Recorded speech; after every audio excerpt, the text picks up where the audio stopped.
the Supreme Pontiff itself about the relationship with Mother. First and foremost, relationship is Mother. The ability to learn, even the idea to relate, starts with the Mother. Mother is too important way to connect with what you think is life. In the Vedic tradition, our rishis were aware your ability to connect with the Mother should be directed towards the cosmos. It should inspire. It should awaken your higher consciousness. Connecting with life as Mother is the most sweetest, most beautiful, most easiest form to ever connect. And today, out of his extreme compassion and love, the Supreme Pontiff of Hinduism is manifesting Devi Parashakti herself and gracing us, answering all of our questions, attending to our prayers, giving boons, healing us, revealing our past, present, and future, delivering profound spiritual truths, and ultimately giving us the experience of Paramashivoham itself. So what is the Bhavasmati Darshan? Sama is oneness and Adi means source. So Samadhi means one with the source. Bhava means attitude or aspect. So Bhavasmati means being one with the source through this aspect.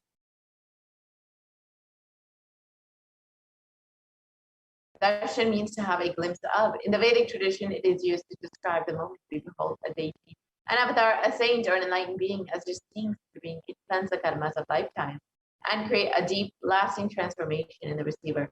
Darshan is the powerful, super conscious vibration that is present around an avatar at all times.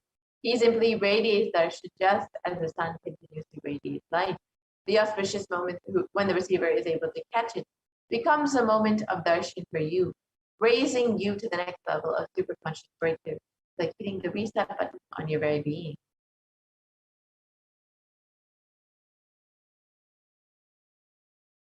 Let us understand the science behind the Bhavasmati Darshan. The first thing that you need to know is the divine cosmic beings are real.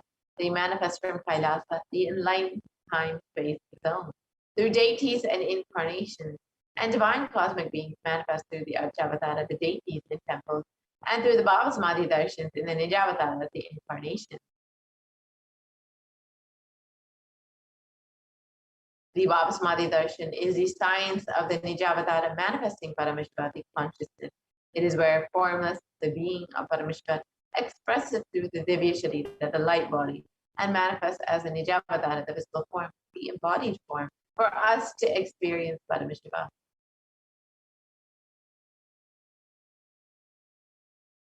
For example, Devi Parashakti expresses the being of Rajarajeshwari and manifests as the Nijavatara, the visible form of Devi Meenakshi.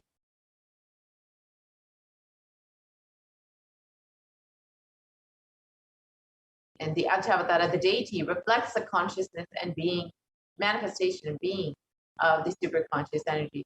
But human beings are not mature enough to receive the higher level experiences from the Archavatara directly. So the avatar, the physical embodied form, comes down to bridge the gap between us.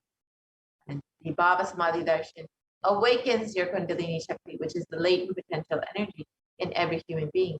This influx of superconscious energy visibly slows down the aging process, improves immunity to disease, and during the darshan, the whole brain comes alive, turning into a superconductor that heals, empowers, and transforms our lives.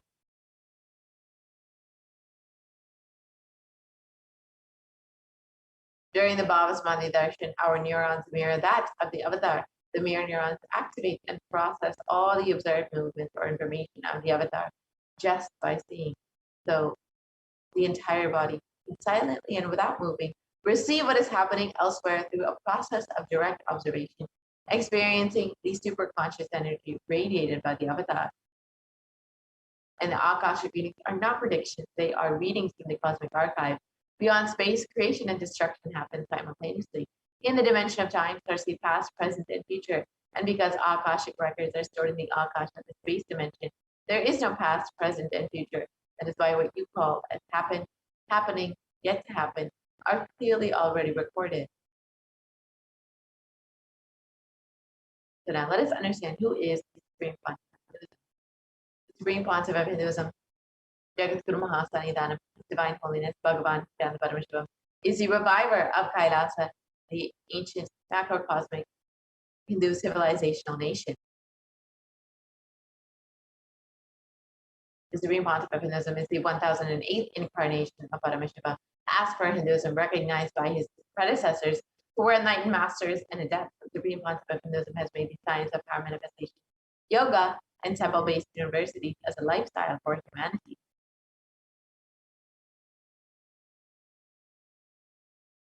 And the Supreme Pontiff of Hinduism is ordained as the 233rd Guru Mahasanitanam of the Kanchi Kailasa, is the incumbent emperor of the Surivamshi Rangi Samrajam, is the present 293rd Jagat Guru Mahasanitanam of the Kailasa, the Shamala Pita Satyajivitam, and is the present Mahamandaleshwar of the Mahanirvani Pada, the largest apex monastic order.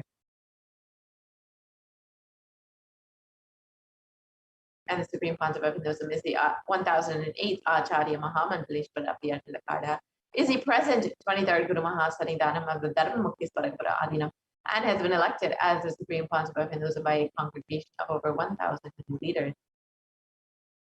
And the Supreme Pontiff of Hinduism is revered as the teacher of Hinduism, the most prolific, most viewed, read, and watched, and has authored over 300 books and 10,000 articles in 3 languages, English, Tamil, and Sanskrit, which have been translated into 50 languages with over 1,000 titles. The Supreme Pontiff of Hinduism has over 20 million copies of books and articles sold, read, and downloaded, and has over 10,000 hours of discourses delivered, and has enriched and reached over 1 billion lives digitally, and is respected as the commentator of all sacred scriptures, such as the Upanishads, the Bhagavad Gita, the Shiva Sutras, the Brahma Sutras, the Yoga Sutras, the Ashtavakra Gita, the Jain Sutras, and many more. And the Supreme Pontiff of Hinduism is honored as the leader of Hinduism.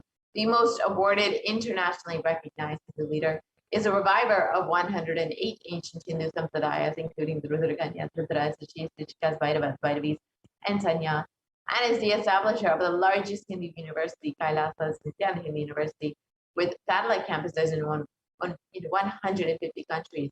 The Supreme Pontiff of Hinduism is the establisher of 1,000 plus Kailas enlightenment ecosystems, is the founder and reviver of over 100 Sarvatipitas, and is the collector of the largest Hindu library with over 1 million books, 1 million palm leaf scriptures, and over 20 million digital books.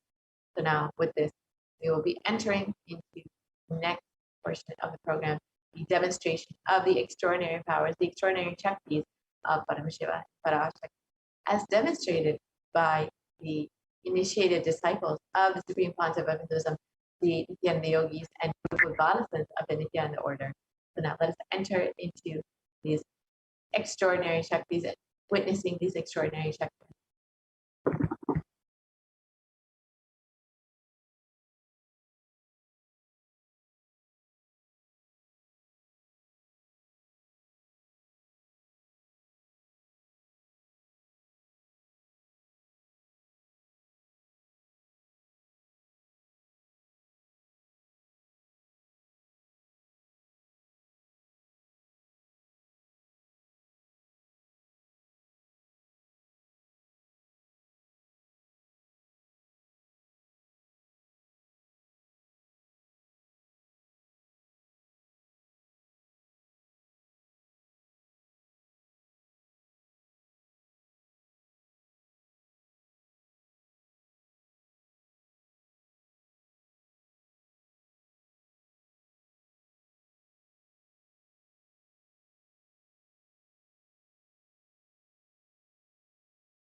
Yes. So let us now start the next segment, which is the manifesting of extraordinary Shaktis. So today, all of you will be witnessing the Balasans, the Nithyananda Yogis, the initiated disciples of the Supreme Pontific Hinduism, demonstrating the extraordinary powers of the third eye and sharing with all the experiences and results of the extraordinary manifestation of the divine powers awakened in us through Diksha, initiation. So, in today's program, all of you are going to be witnessing the power of third eye, which is seen with the eyes blindfolded. The power of third eye is the third eye is the cosmic browsing center, which is located between the brows, which upon initiation one can effortlessly express powers and see through the third eye just as you would with the two eyes. The next power is the power of body scanning, where all of you, where one awakens the ability of being able to scan other people's body and reveal illnesses, diseases, medical diagnosticians, and not only that, reveal even solutions from the third eye. So, before we enter into this segment, let us first learn what are Shaktis. Shaktis in the Vedagamas, Paramashiva reveals in elaborate detail that every human being is hardwired to be able to manifest the 463 plus extraordinary Shaktis of Paramashiva, and manifesting powers are described as a system and as a method and a science for human beings to explore the various possibilities and powers and to have access to various states of consciousness. Shakti is manifest from the fundamental cognition that you are the divine and that you need to manifest the divine, and not that you are a man and that you need to reach the divine. So, what is the fundamental difference between Shaktis and Spirits? Shaktis are the powers that express from the space of enlightenment as a side effect of feeling connection with the divine and high integrity with the Guru. Shaktis are the source of enlightenment. Siddhis are the powers that manifest from purpose or penance for enlightenment. Siddhis are on the path of enlightenment. The Shaktis of Paramashiva manifest to ordinary human beings in extraordinary ways just with initiation from the avatar, and Shaktis are permanent, whereas Siddhis are not permanent and they may divert you from enlightenment. So who is the source of all these Shaktis? Paramashiva. Paramashiva is a primordial divinity, the ultimate reality and cause which is self-present, Swayam Prakasha, all pervading, unchanging beyond time, space, form, and causality. As a fundamental base of Avyakta, the unmanifest, and Vyakta, the manifest. He performs the Panchakriti, or the 5 cosmic acts of Srishti, creation, Sthiti, serving rulership and maintenance, Samhara, rejuvenation, Prabhava, pulling of the delusion, and Anugrah, liberating grace for all living. And Paramashiva, the supreme bond of Hinduism, Jagat Guru Mahasannidhanam, his divine holiness Bhagavan Nithyananda Paramashivam, is the 1008th living incarnation and representation of Paramashiva, and the reviver of Kailasa, the ancient enlightened Hindu civilization nation, which is the great cosmic body of civilization. Ever since the beginning of the civilization, the Sanatana Hindu Dharma has been the cradle of enlightened beings and highly advanced science. This is where the science of enlightenment and powers is lived and taught with a lifestyle, and for the first time in modern day, the Supreme Pontific Hinduism is reviving these yogic sciences and transmitting it to the world at a record-breaking speed which was never accomplished. The Supreme Pontific Hinduism was recognized as an incarnation at a very young age and was trained and taught the sciences to revive the initiations and knowledge repositories for billions to manifest the science of power manifestation from disciplines of Vedanta, Tantra, Shri Vidya, Yoga, Yogic powers, Mantra Shastra, Siddha Vidya, the science of Aushadha, Advaita, Bhakti Yoga, Jnana, and Paramashivoham. So, all of you might be wondering, how do we awaken these divine Shaktis? When every ultimate truth, Jnana, gets mapped into our consciousness, now we start manifesting powers and it becomes a possibility of our being right now. So, let us now watch a small video which explains the science of initiation, the science of Diksha. Diksha is the direct transfer of spiritual energy by an enlightened being through look, word, or touch. The traditional Vedic book Navaratneshwara states, Sarva samapi dikshanam muktihi phalamakhanditam avirodhat bhavanti eva prasangyastu bhuktayah.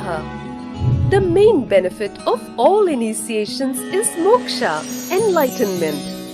As a side effect, health, wealth, leadership, and well-being happen. And in Rudrayamala Tantra, Shiva says, Devi Diksha Vihinasya na siddhihi na cha sadgatihi tasmat sarva prayatnena guruna dikshito bhavet. The one who is not initiated does not attain liberation nor a better future. So by all efforts, one should get initiated by Guru. What is the science of initiation? Proved that the process of initiation floods the brain with energy. This is the superconscious energy of Kundalini, our own highest inner potential energy. As the Kundalini flows from the thalamus to the cortex, it sets up a powerful energy loop within the brain, which awakens the latent non-mechanical parts which we have never used before. With increasing levels of coherence, the whole brain comes alive, turning into a superconductor of conscious energies that heal, empower, transform our lives, bliss and fulfillment. Initiation creates high awareness, visualization, creativity. It also slows the aging process and improves the immune system. Kundalini awakening, healing experience, levitation, teleportation, materialization. Experience the power of initiation through a range of exclusive programs conducted at the ashram. Nithyananda Dhyanapitham, Nithyananda Nagar, Birdi, Bengaluru. Contact 97422 03311 8274 90091. Visit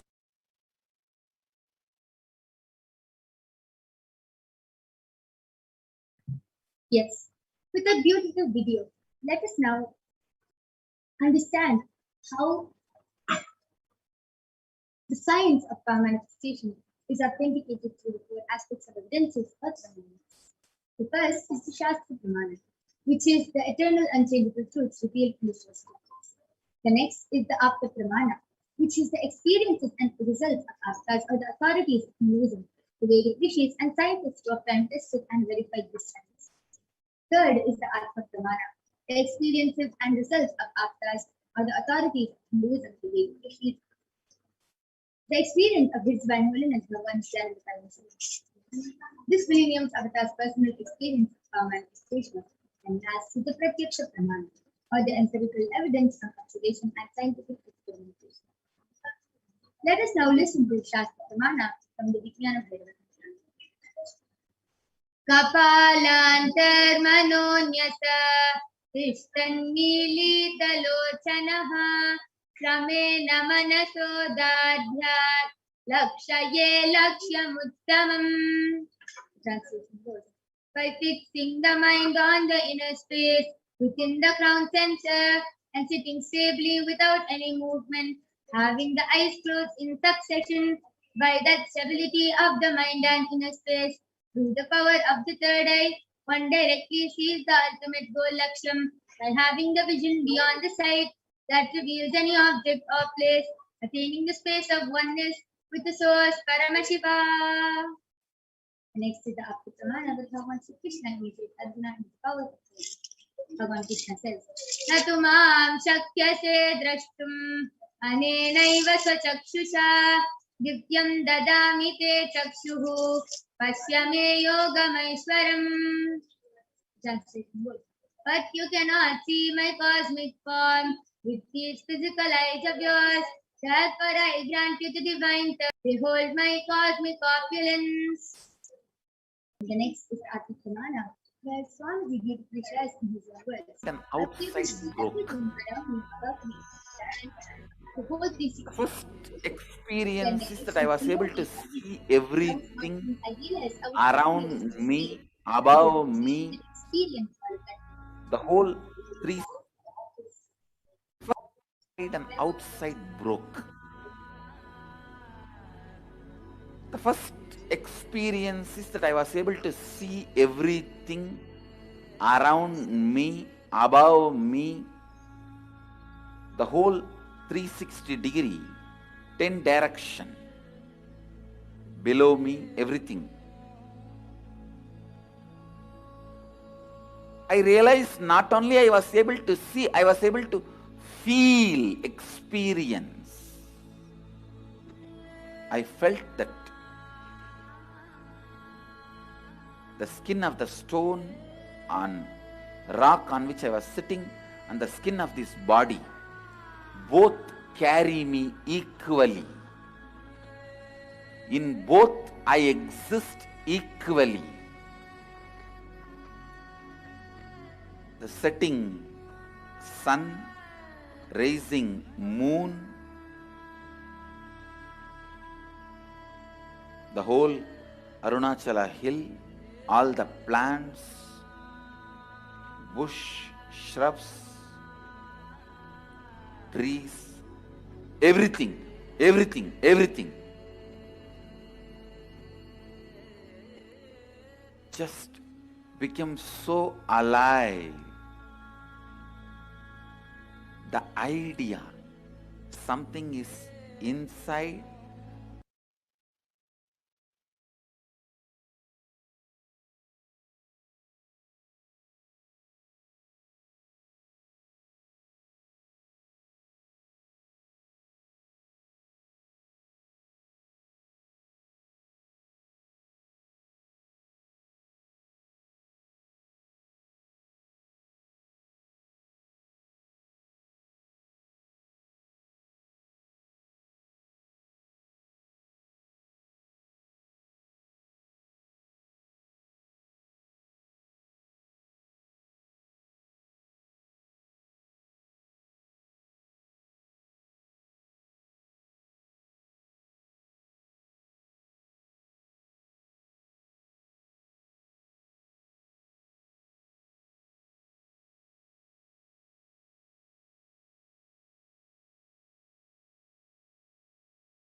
Last is the Pratyaksha Pramana, the empirical evidence from observation and scientific experimentation.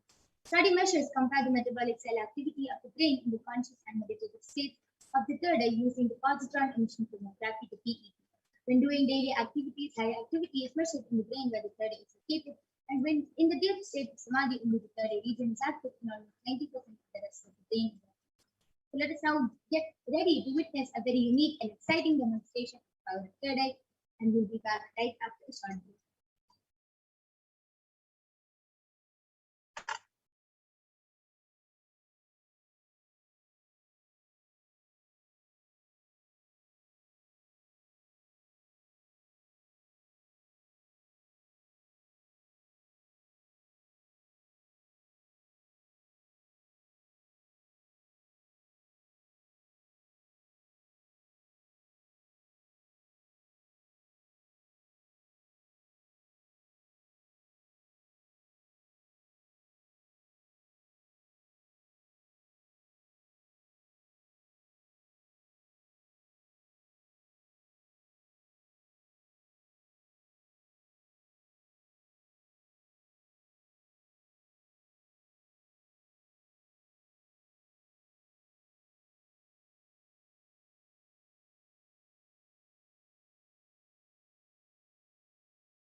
Yes. So now I'm back with the Balasant of Nithyananda Gurukul Manitya Kaladharananda, who is going to be demonstrating the extraordinary power of third eye to all of you today.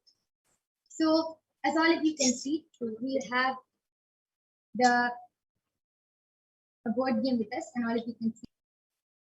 And we also have the side view camera. If you can see in front, there is a complete view, and you can see the theme which we are going to be playing. And all of you can even see the side view camera, and you can see that there's nobody around us. Beautiful. So, and along with us, we also have a kavi, which consists of an eye band, which Ma Kaladra is going to be wearing. All of you can see in front is a complete opaque sheet, and behind is a thick sponge, and there's no possible way of light entry. And we have a dice, which we'll be rolling up there, and we have 2 pawns, white pawn and a black. So this is the game we're going to play is Mastermind. It's just like Snake and Ladders, except when the master wins over the mind, we climb up the ladder, and when we fall under the trap of the mind, we go down the slope. So now I'm going to be blindfolding the eyes of Ma Kaladra. All of you can see.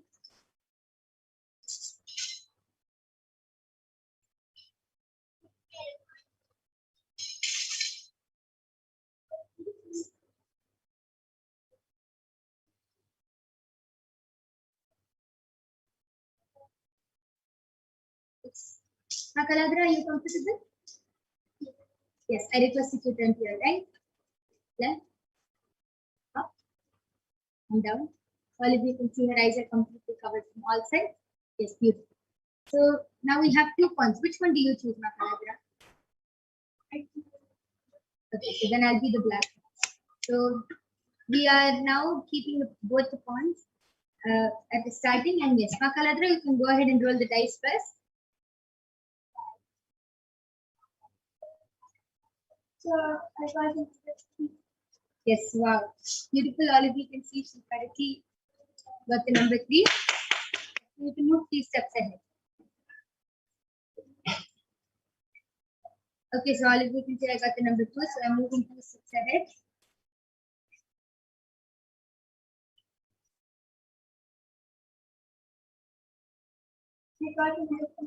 Wow. All of you can see. Okay, I got the number 4, and then move 4 steps ahead. Yes. I got the number 5. Wow.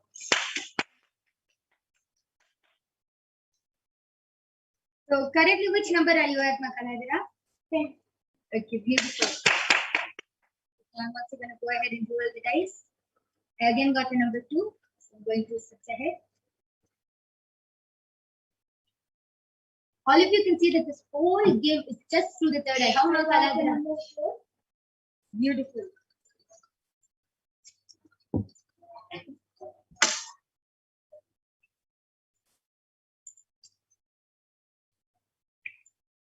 Okay, so I got the number 3, and I got the guru, so I got the master. So I'm going up this ladder, and I'm at 31 right now. Okay, Ma Kaladra, you can go ahead. You got the number 3. Okay, so I also got the number 2. I'm going to go ahead.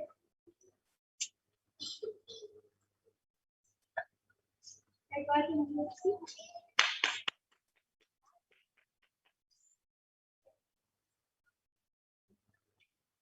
Okay, so I got the number 1, and I'm again with the master. So I go up the ladder, and I'm at 68 right now. Okay, Ma Kaladra, come on. I got the number 4.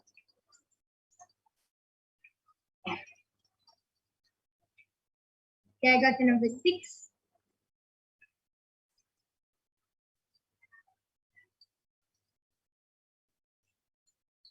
I got the number 4. And you can see she got the number 4. And I got the number 2. I'm going to ahead. I got the number 4. I got the 2. Ma Kaladra also went to the chose to be with the Guru, and she is at the number 68 right now. I am also going ahead. Okay, I got the number 6.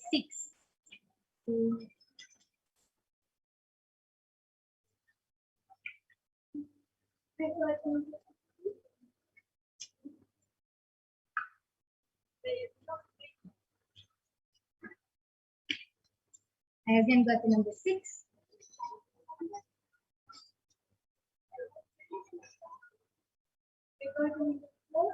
And you can see we got the number 4. 78.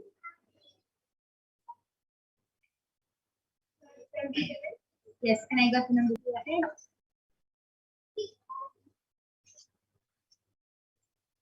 I got the number 6.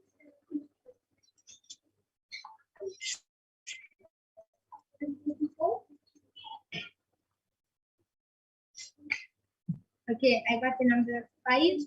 So I'm going on. Kaladra.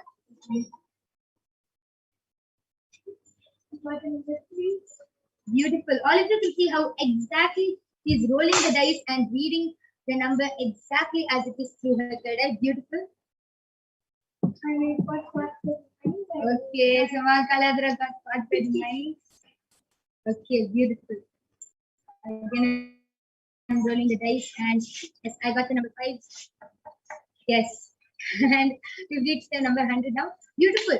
All of you saw how Ma Kaladra was able to see each and every number through the third eye exactly as it was, and all of you saw even in the dice whatever number she was seeing, we were showing it to the camera, and she was able to see everything through the third eye. So one question for you, Ma Kaladra, how were you able to do it? Like, how were you able to see the dice? Did you see the dice as it is, or in black and white, or did you see numbers? Did you see Roman numbers? How did you see it? I saw the numbers. Yes, could you be a little louder? I was able to see the numbers in visuals. Like, I saw it in a dark black color as numbers, not as dots. Not as dots. So you saw it as numbers. Wow, beautiful. That is really beautiful, and that is an amazing demonstration of the power of third eye. All of you saw how Ma Kaladra was so beautifully able to play this game of master and mind just through the third eye. Very beautiful. And yes, with this we are now going to be concluding this segment.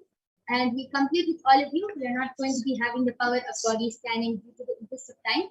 And you can definitely join back tomorrow for the power of body scanning, and in fact every day for the power of body scanning at 4 p.m. IST. And you can get a body scanning by the Balasins of the Nithyananda Gurukul. And you can also witness these extraordinary and fun games being manifested through the power of third eye and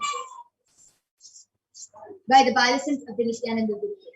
So please do stay tuned for the upcoming segments and join us every day at 4 p.m. IST to witness more extraordinary demonstrations of the power of third eye. So we thank all of you for joining us, and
yes, and just before we move on to the next segment, I'm going to be removing Ma Kaladra's eyeband.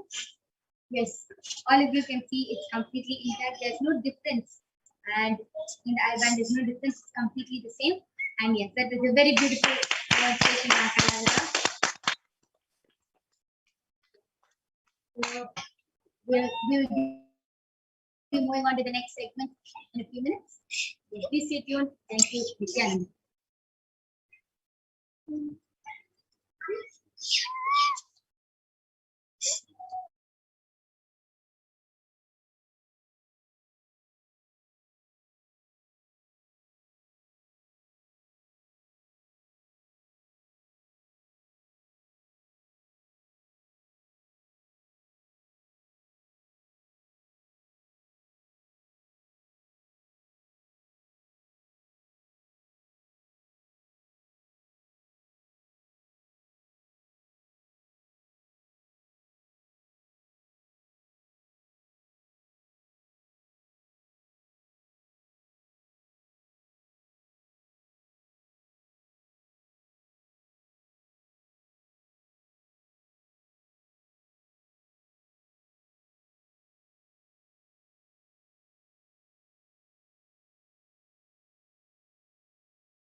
Yes, Nithyananda everyone.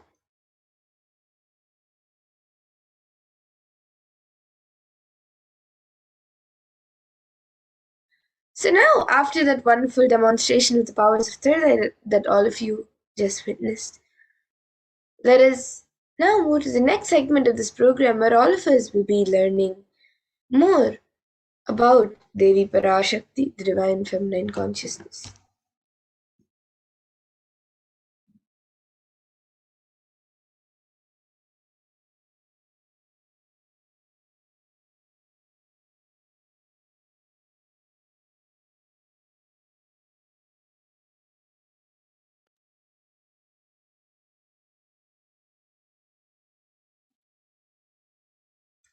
So let us first look at a Dhyana shloka of Devi Parashakti, which comes from the Lalita Sahasranama Dhyana shloka. सिन्दूरारुणविग्रहां त्रिनयनां माणिक्यमौलिस्फुरत् तारानायकशेखरां स्मितमुखीं मापीनवक्षोरुहाम् पाणिभ्यामलिपूर्णरत्नचषकं रक्तोत्पलं बिभ्रतीं सौम्यां रत्नघटस्थरक्तचरणां ध्यायेत् परामम्बिकाम्. And the translation for this verse is, the Divine Mother is to be meditated upon as she vermilion red body, with triple eyes sporting a crown of rubies studded with the crescent moon, a face all smiles, a splendid bust, one hand holding a jewel cup brimming with mead, and the other twirling a red lotus.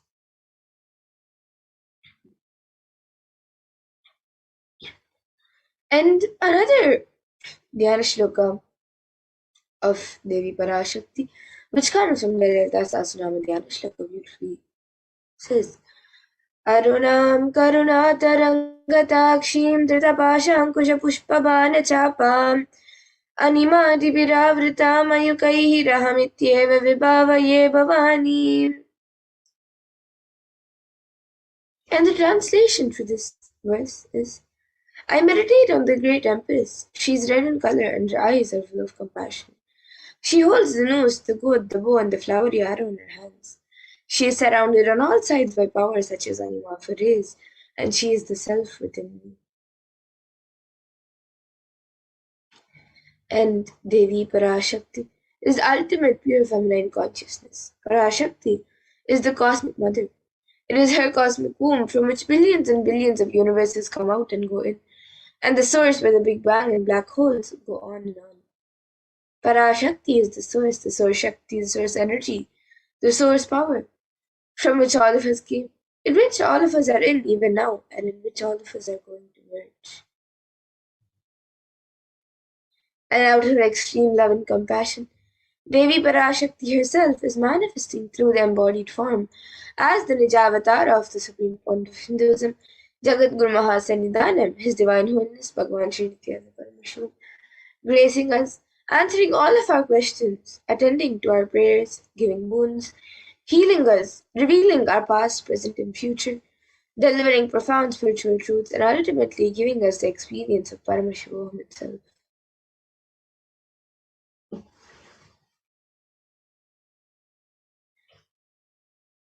And Devi Parashakti beautifully says, raising as Omkara, expressing as Vedas and Agamas, blossomed as Shrimkara, filled as Parashodasi, living in 40 triangles, the Kailasha Swami who is in Kailasha, Sri Parachintamani, Parashodasi, sitting as part of Paramashiva, Parameshwari, who rules the world, Paramashakti, Manohanmani, Meenakshi, as Nithyananda I took Nijavatara here, to give good boons to everyone, to bestow all goodness.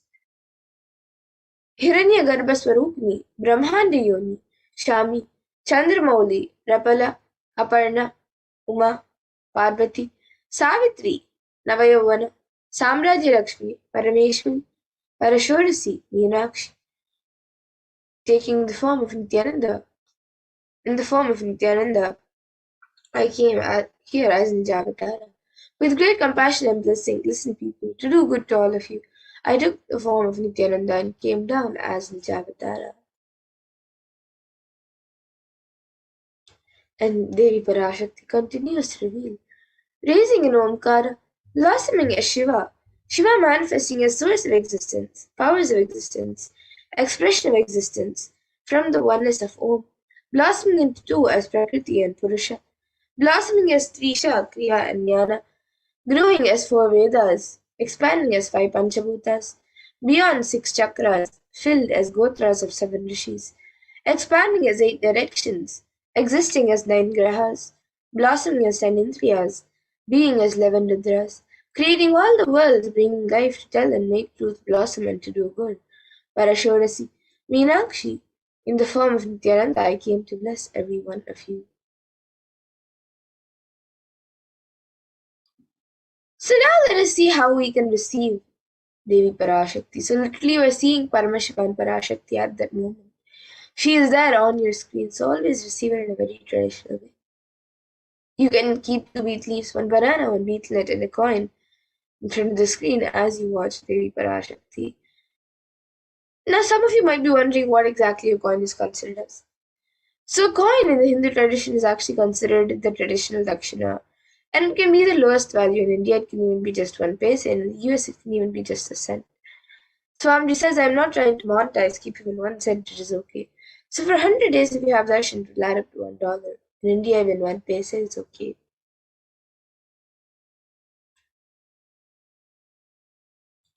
And you can offer that to Devi Parashakti.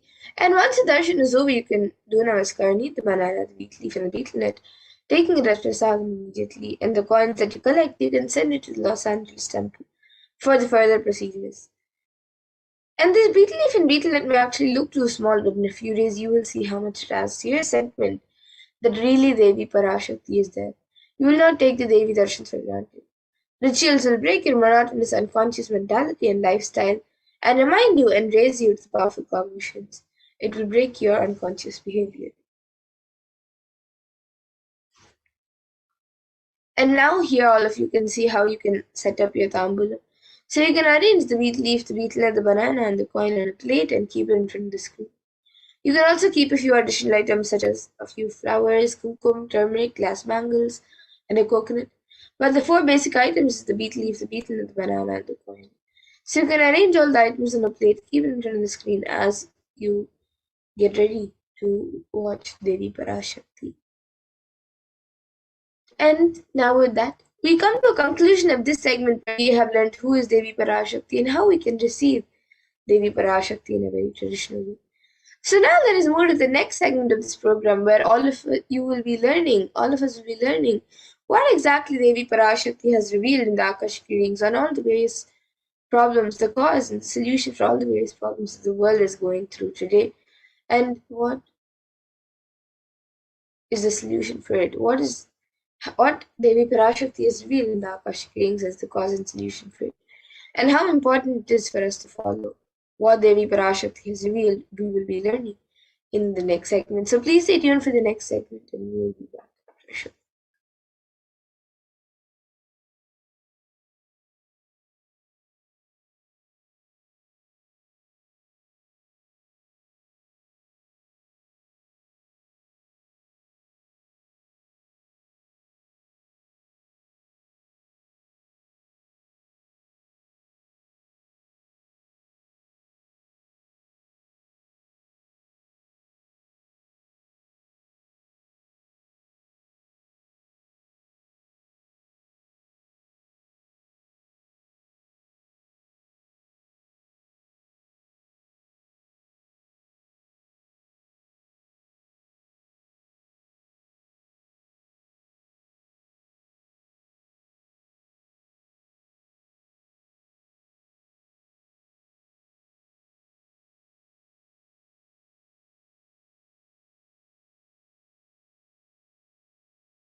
Yes, Nithyananda everyone, welcome back. So now, in this next segment, we will be learning about what Devi Parashakti has revealed in the Akashic readings about the Padayatra.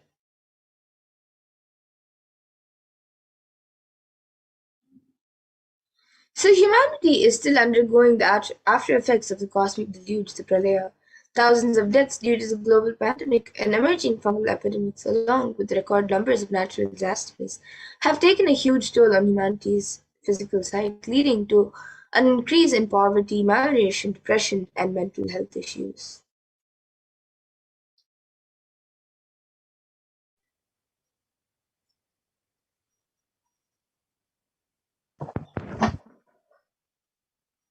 So, what has caused this? How could we have avoided this? What is the solution to this? In this segment, let us go through and understand what Devi Parashakti has revealed on the cause and solution for the Pralaya.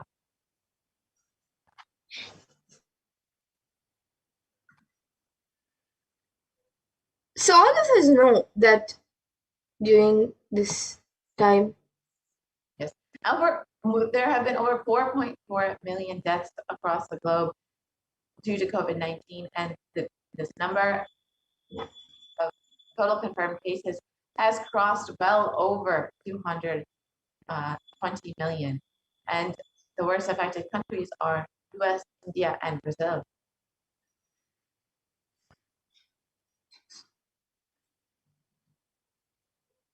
and the number of COVID-19 in India itself, in India alone, the number of COVID cases is 29 million plus, 29 million plus, and the number of COVID deaths is 374, much more than 374,000 right now. And the number of people fallen into poverty since 2020 is 75 million plus.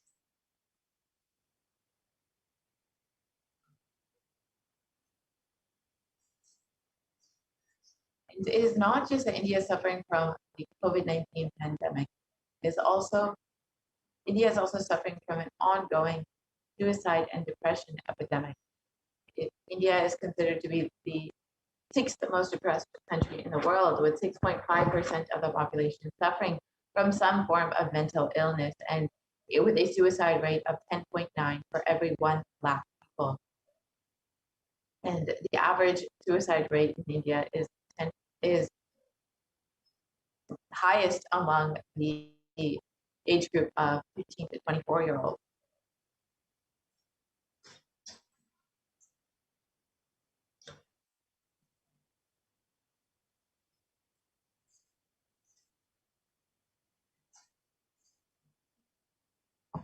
And India is suffering various natural disasters. So here you can see the cyclone in Chakti in Kerala and various other storms and natural calamities and disasters that is happening around India.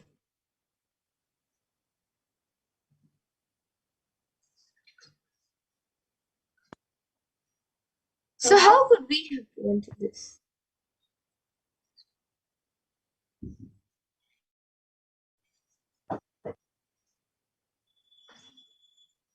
Let us listen to Devi Parashakti's revelations on the 31st of May 2021 to understand what is the cause of this pralaya.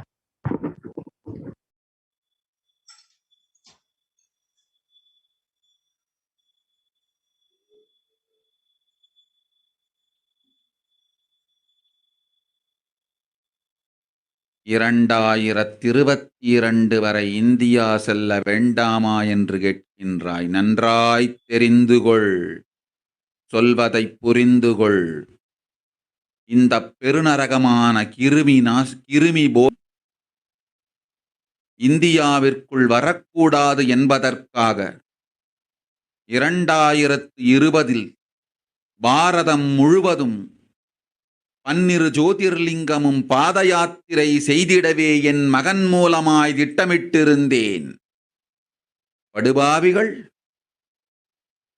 ஓடத்தின் மாலுமியை ஊர்விட்டுத் துரத்தினார்கள். என்ன நடக்கிறதென்று பார்.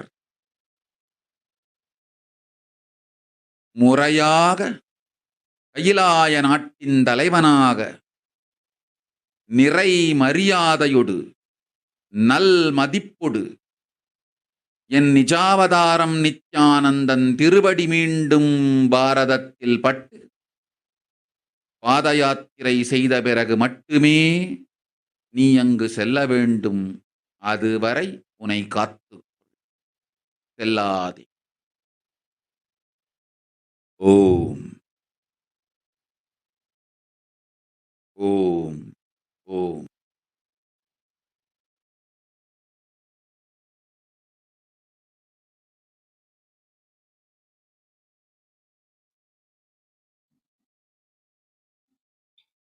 Yes.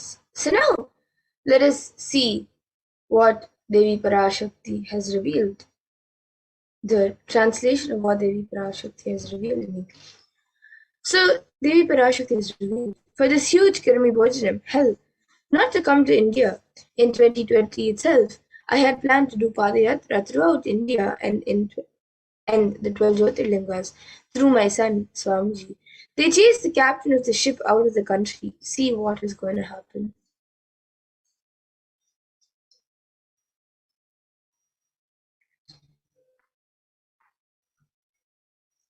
So now, let us watch a video where the Supreme Point of Hinduism revealed the vision of the Padayatra in 2017 itself.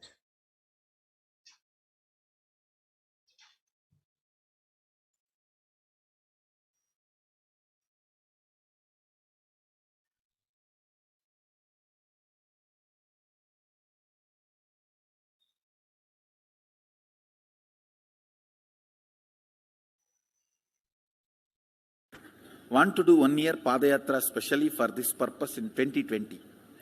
2020, planning for a full year. I'm going to walk from Rameshwaram to Amarnath. 1 year with 10,000 people, just walking all over India to spend time with people. 2020, there will not be any program other than Padayatra and just spending time with people. Just walking. Of course, 10,000 people will be walking with me. Maybe 200 vehicles to carry our food and all the other items, transportation. Enjoying the river banks and time with nature. 10,000 people manifesting powers. Walking from village to village. What do you think will happen?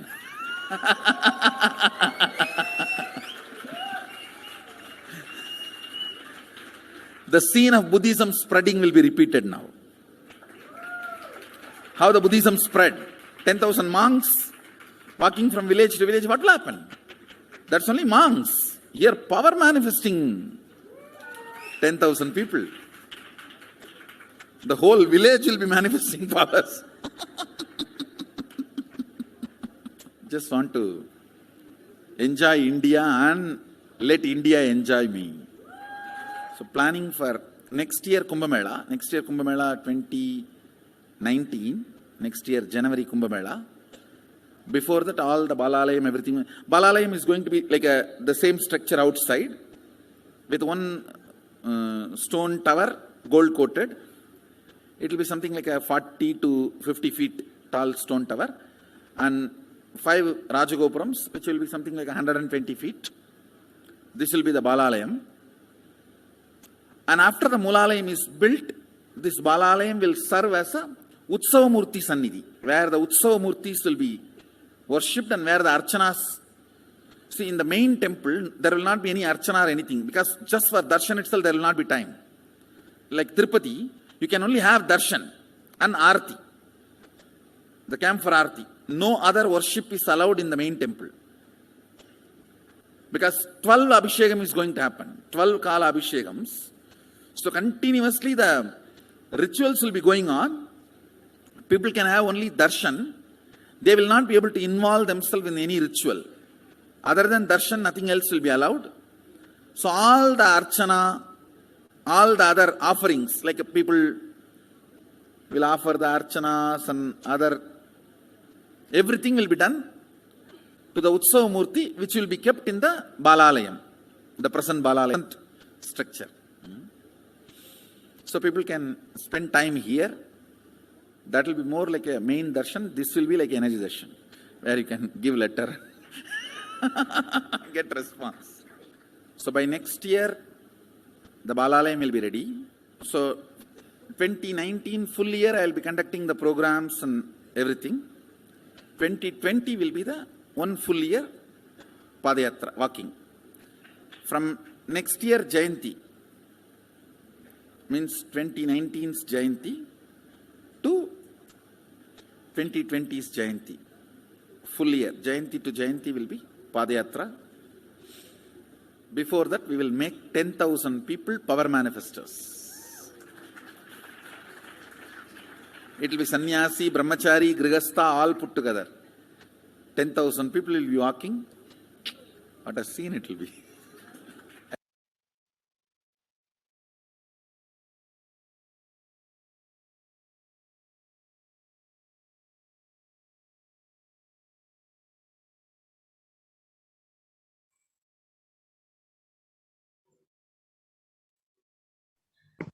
Yes. And the Concept of Hinduism revealed the vision for this Padayatra, how 10,000 power manifestors would be traversing from Kanyakumari to Kashmir, and how they would be meeting people where they are, giving the supreme concept of Hinduism would let people see them let people see him in their own home and give them solutions for all problems, mental, physical, emotional, psychological, whatever the problem may be. The supreme concept of Hinduism was ready to be on ground. And this would literally be like the revival of Hinduism, and be once again would be like the seed of it, Buddhism spreading, and be the revival of Hinduism. And since the age of 10, the supreme concept of Hinduism has been enriching, preparing people for this Padayatra to save them from this pralaya.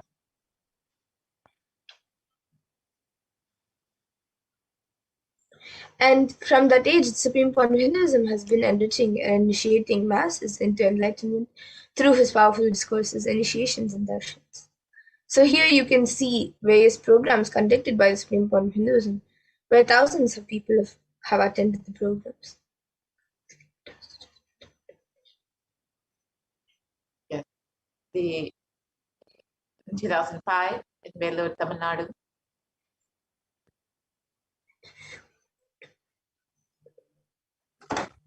And here you can see the program in Rasipuram, Tamil Nadu.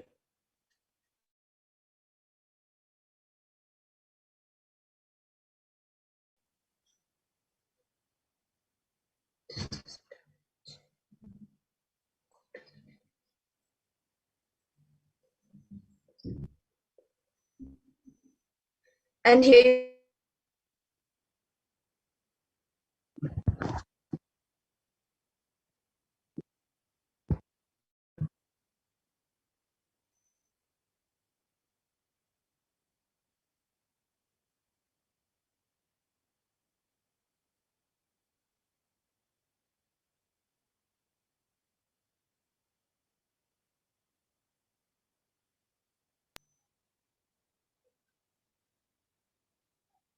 yes, we apologize for the technical glitch.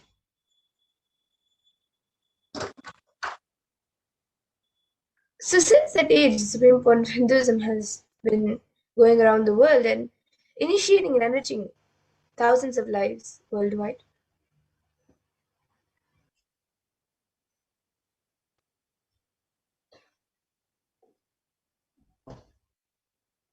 And here you can see the Nithyananda program. And then the birthday celebrations of Thiruvannamalai.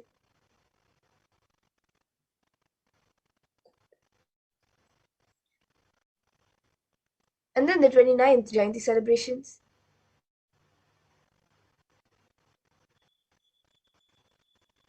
And then the Jayanti celebrations where Swamiji was addressing a school in Thiruvannamalai. And then the Nithyananda Spurna program.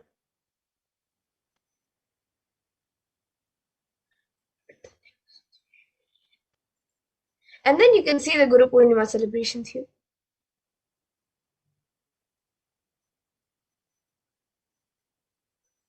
And then the Bhakti Swarna program.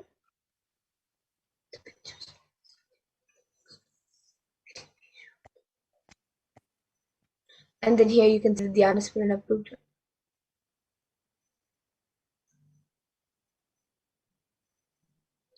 And then the Little Anandas program where Swamiji conducted a program. And then you can see the Saptayaham, which was conducted by Swamiji in Salem, Tamil Nadu in 2006. And a few more pictures of that.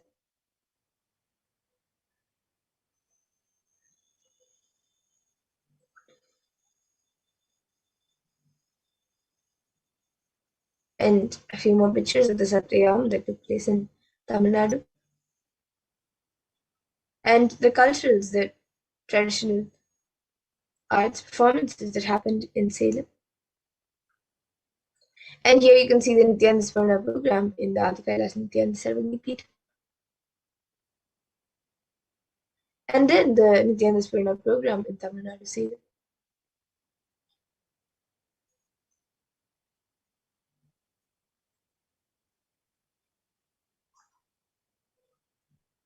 And various programs just like this Supreme Bond Hinduism has conducted worldwide. However, the anti-Hindu elements have made it really impossible to do the re-energizing process by driving the Supreme Fund of Hinduism out of India. So now let us see what Devi Parashakti revealed as a solution for this on the 31st of May 2021.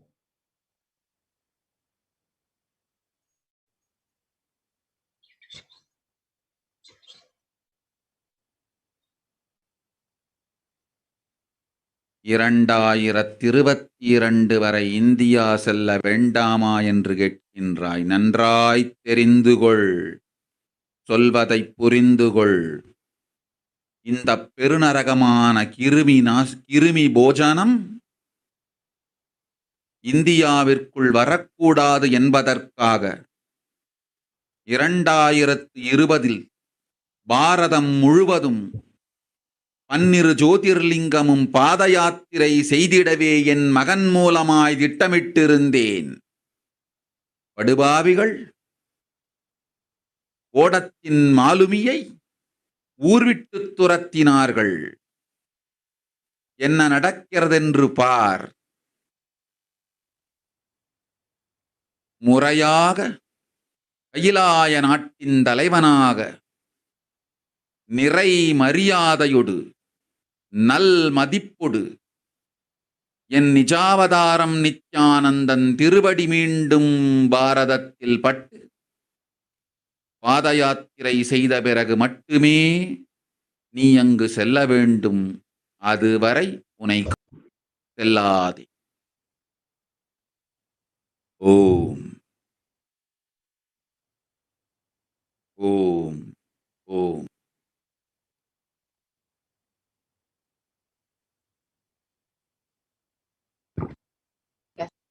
And Supreme Pontificate of Buddhism, Devi Parashakti revealed the solution for this pralaya to end in India.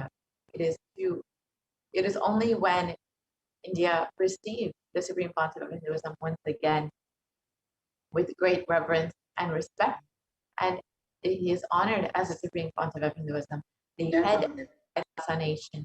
And the Supreme Pontificate of Hinduism is allowed to do the Padayatra and the re-energizing process of the 12 Jyotirlingas. Only then will we see an end to this pralaya in India.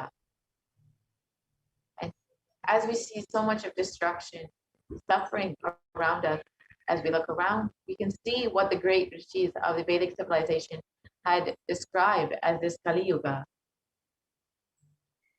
So they say that the Kali Yuga is the worst of all the 4 yugas, where man will be his worst enemy.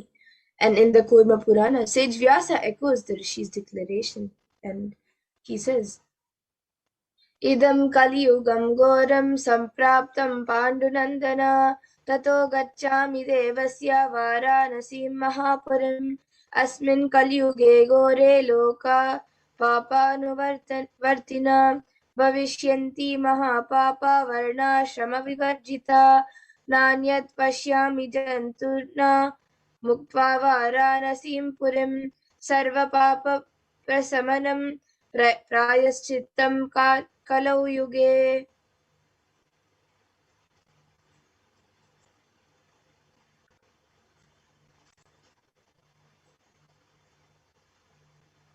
And the translation of this verse, this Kali Yuga is the worst of the four yugas in all the ages. People are sinful and forget the dharma of the four varanas and the four ashtamas.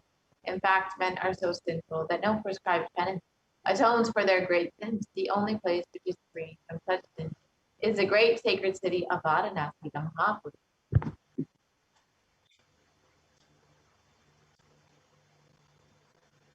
And in the Kurum Purana, it also states that Lord Rudra, Paramashiva himself, is the avatar for Kali Yuga.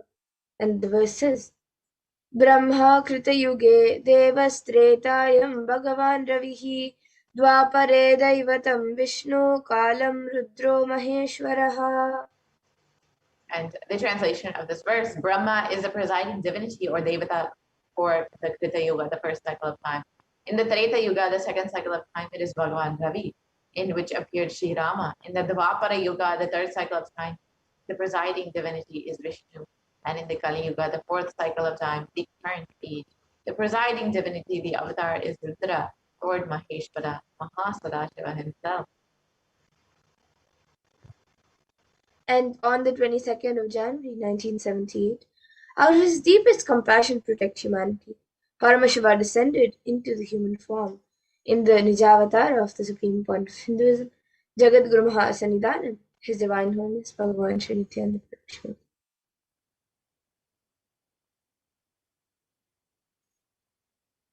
In the words of if Supreme Pontiff of Hinduism, if Paramashiva had waited even one more year to take a human body, it would have been too late for humanity.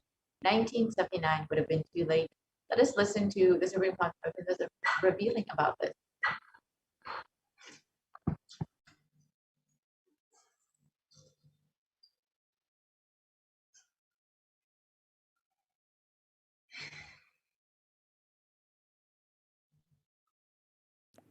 And I tell you, O Hindus, don't be afraid. I am back with the same signs. We are going to be rich.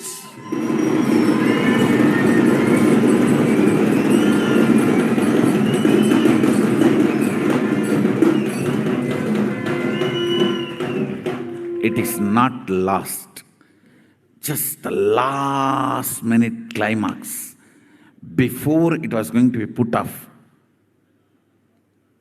have happened.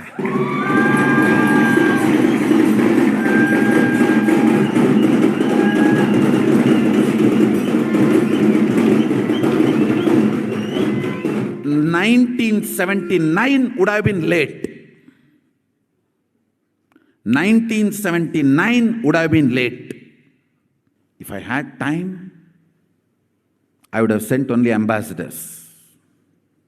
Because no time, I have to get up and come directly.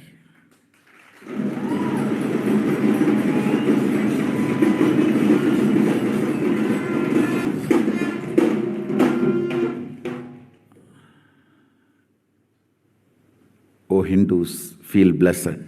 Science, it is available. I have everything needed to bring that science back to life and establish intimacy.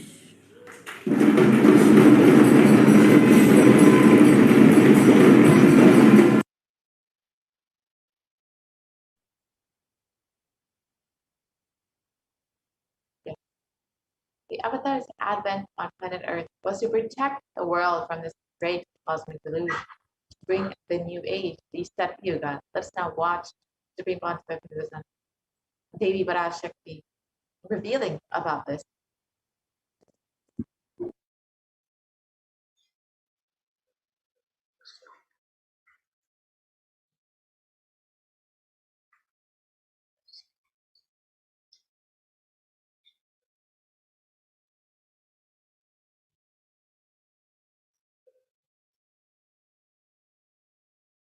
Om ஓம் ஓம் உலக மக்களே கேளுங்கள். கலி முற்றி கலி கழிந்து புதுயுகம் சத்தியயுகம் புறப்பட வேண்டிய காலம் வந்ததனால் வந்திருக்கின்றது இந்த பெரும் பிரளயம்.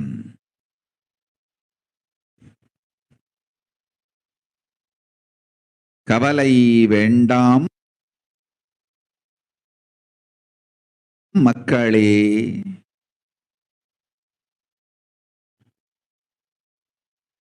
நித்யானந்தன் வடிவம் தாங்கி நாமே இங்கு வந்திருக்கின்றோம். நித்யயுகம் செய்வோம், நித்யயுகம் சத்தியயுகமாய் மலரும் இங்கு. ஆனந்தமாக இருங்கள்.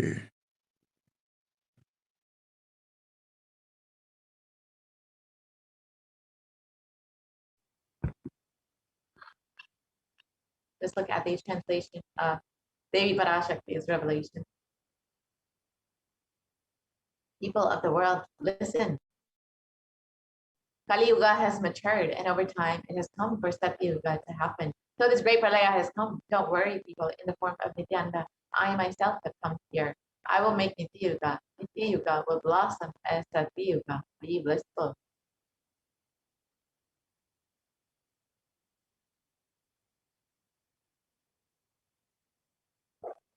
For this huge hell Kirimi Bhojanam not to come to India 2020, I plan to do the Padayatra throughout India in the 12 Jyotirlingas through my son Swamiji.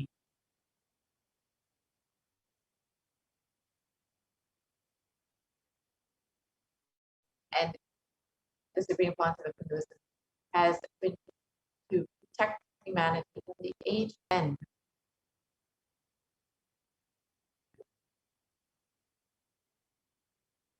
And the Supreme Pontiff of Hinduism began enriching people one person at a time with the sacred secrets from our scriptures and the secrets of higher living.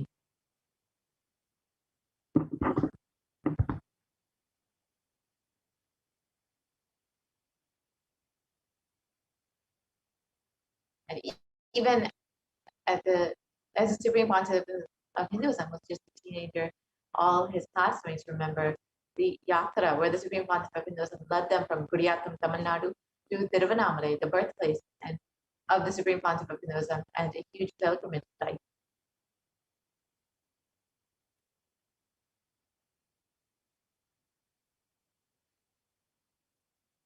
And when the Supreme Pontiff of Hinduism was around 19 years of age, all the fellow monks at the Ramakrishna Math recall the yatra where the Supreme Pontiff of Hinduism led them from Chennai, Tamil Nadu to Tiruvannamalai, the birthplace of the Supreme Pontiff of Hinduism, and gave them an unforgettable pilgrimage trip experience.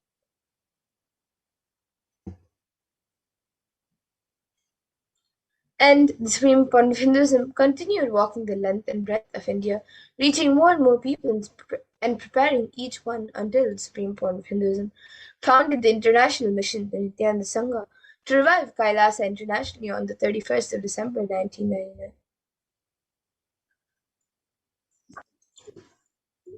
And Supreme Pontiff of Hinduism established the very first Kailasa alignment ecosystem in Tiruchendur, Tamil Nadu, South India on the 14th of April 2001.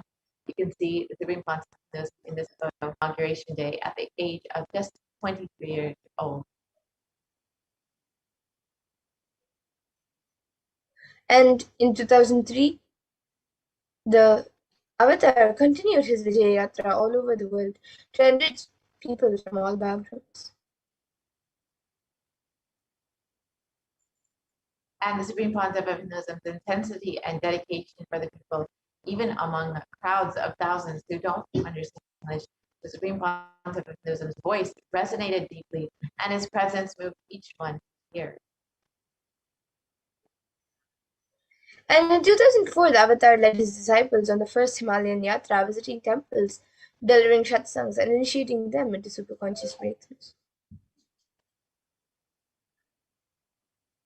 And subsequently, the Avatar personally organized and led yatras yearly and guided individual souls, not just to physical spiritual sight, but to supernal spiritual realms. And in 2006, the Padayatras were taken to the next level with the Kodikan Ratha Yatra, with crores participating and impacted by the Nithyanandeshwara and Nithyanandeshwari deities traveling from city to city.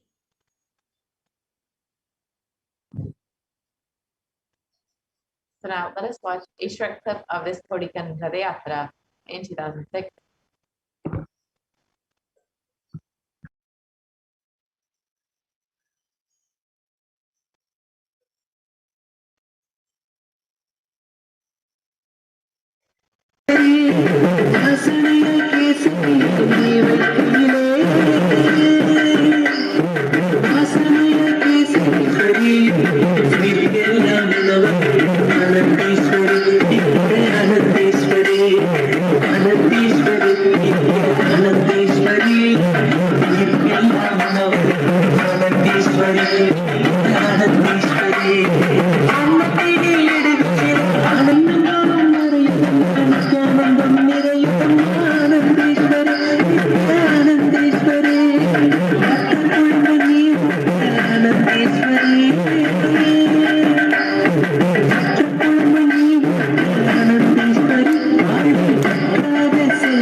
And the Kodikan Ratha Yatra culminated with the consecration and inauguration of the Garva, the Sanctum Sanctorum, for the Nithyanandeshwara Paramashivam, Nithyanandeshwari Parashakti, and the Swayambhulinga at the Adi Kailasa Nithyananda Serving Peetham in Bangalore, South India.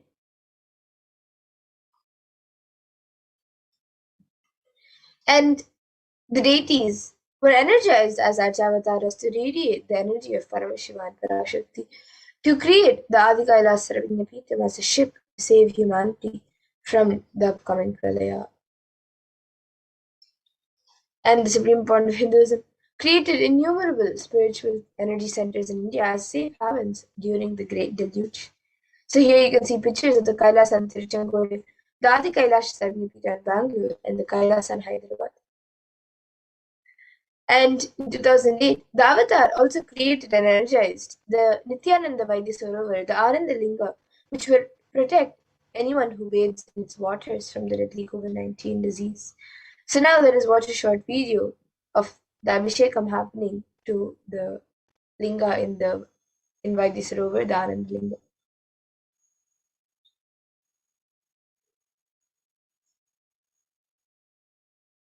जनमस्सहस्राक्षाय च चतुर्धन्वने च नमो गिरिशाय जिपिविष्टाय च नमो मीढुष्टमाय च शुमते च नमो ह्रस्वाय च वामनाय च नमो बृहते च वर्षीयते च नमो वृद्धाय च संवृद्धने च नमो अग्र्याय च प्रथमाय च नम आशवे च जिराय च नम शीघ्रियाय च शीघ्राय च नम ऊर्म्याय च वस्वन्याय च नम स्रोतस्याय च द्वीप्याय च नमो ज्येष्ठाय च कनिष्ठाय च नमः पूर्वजाय च परजाय च नमो मध्यमाय च पगल्भाय च नमो च गण्याय च बुद्ध्याय च नमः सोभ्याय च प्रतिसर्याय च नमो याम्याय च क्षेम्याय च नमः उर्वर्याय च खल्याय च नमः श्रोप्याय च अवसान्याय च नमो वन्याय च कक्ष्याय च नमः श्रवाय च प्रतिश्रवाय च नमः आशुषेणाय च आशुरथाय च नमः शूराय च अवभिन्दते च नमो वर्मिणे च वरुथिने च नमो बिल्मिने च कवचिने च नमः श्रुताय च श्रुतसेनाय च नमो दुन्दुभ्याय च हनन्याय च नमो दुष्टवे च प्रवृषाय च नमो दूताय च प्रहिताय च नमो शङ्गिने च श्रुतिमते च नमस्तीक्षेषवे च इधिने च नमस्वायुधाय च सुधन्वने च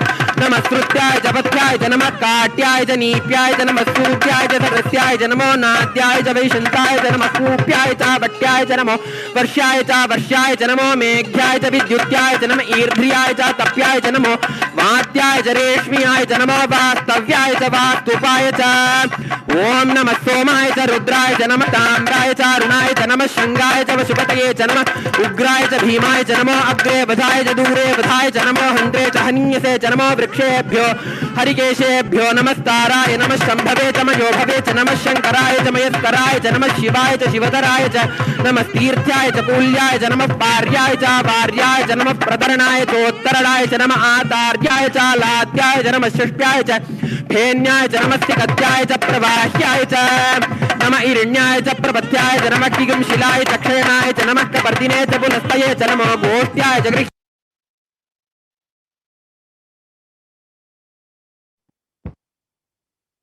And in 2009, the Avatar held another Gaurikan Ratha Yatra and garnered international attention, creating a movement where lakhs of Hindus once again embraced Hinduism.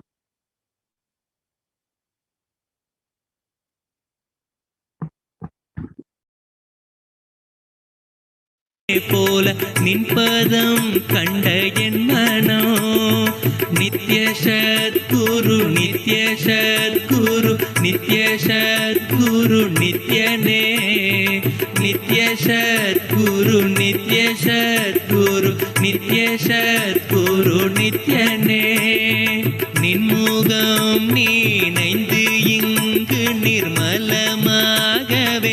ஆனதே இதய சக்கரம் அனகதமும் இனிமையோடு திறந்ததே நித்ய சத்குரு நித்ய சத்குரு நித்ய சத்குரு நித்யனே நித்ய சத்குரு நித்ய சத்குரு நித்ய Sadhguru நித்யனே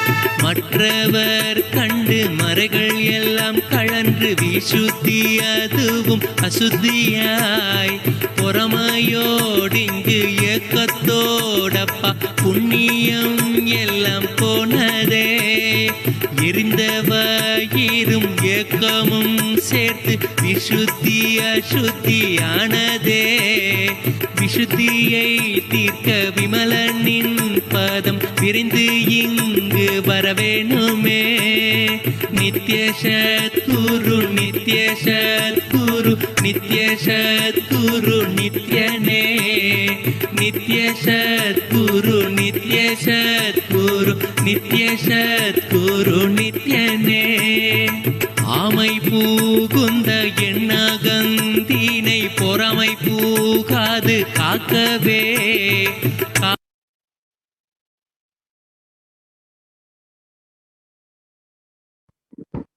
And wherever the avatar, there the seeds of super consciousness have been sown.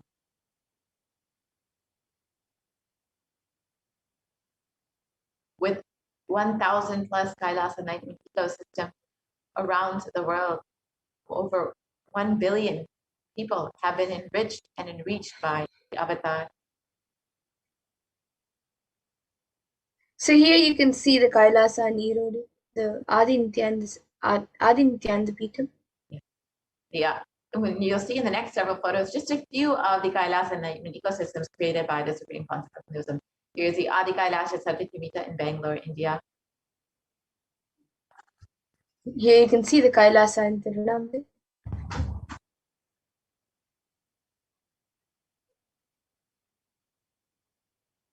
The Kailasa in Columbus, Ohio. And here you can see a few more pictures from Kailasa in Columbus, Ohio, established in 2007. The Kailasa in Los Angeles.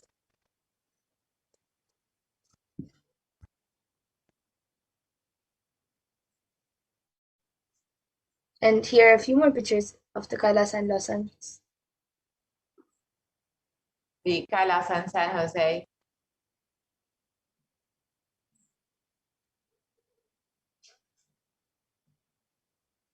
and more photos of the Kailasa in San Jose, and USA established in 2008.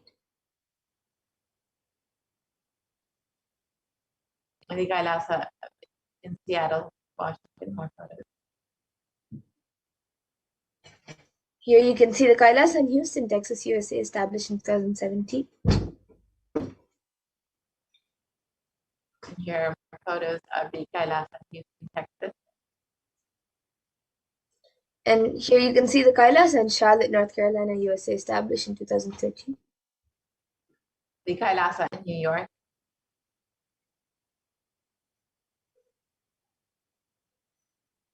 Here you can see the Kailasa in Washington, D.C. the Kailasa in Toronto, Canada,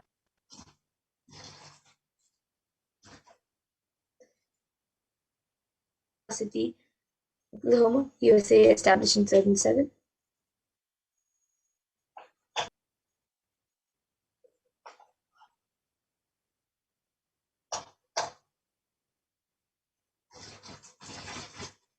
Kailasa, Arizona, And here you can see the Kailasa in St. Louis.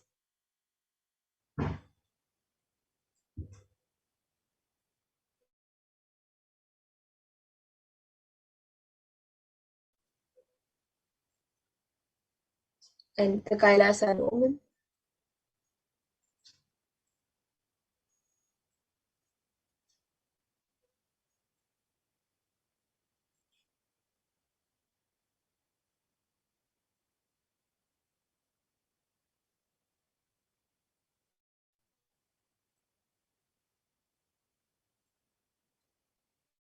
And here you can see the Kailasa in London, UK.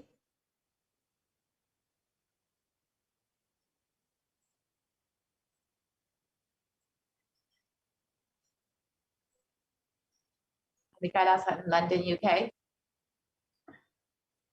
And then the Kailasa in Scotland, UK.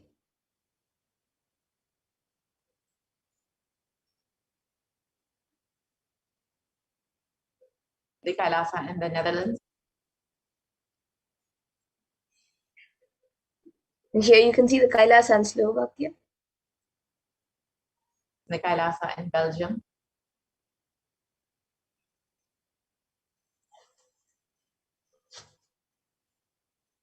the Kailasa in Luxembourg, And here you can see Kailasa in Austria. the Kailasa in Germany,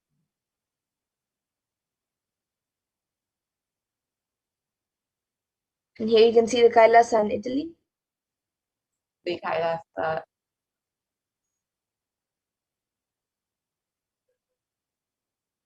And the Kailasa in Switzerland.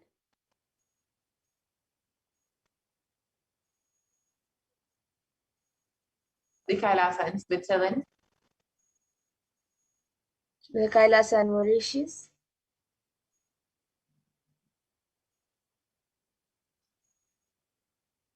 the Kailasa in Mauritius,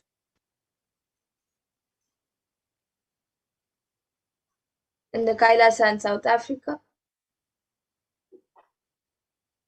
the Kailasa in Salem, in Tamil Nadu,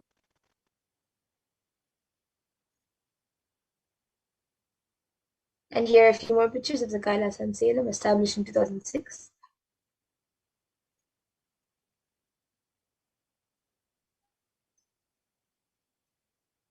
the Kailasa in Hosur, And the Kailasa in Putnam.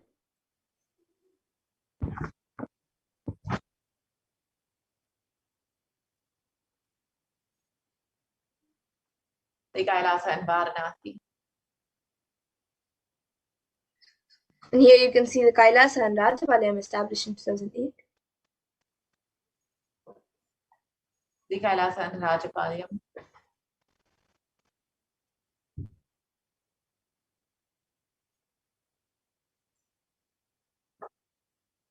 And here you can see the Kailasa in Hyderabad.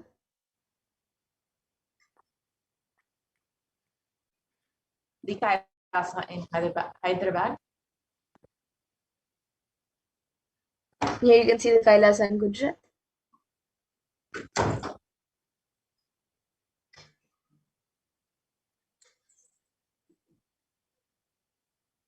And the Kailasa in Tiruvangir.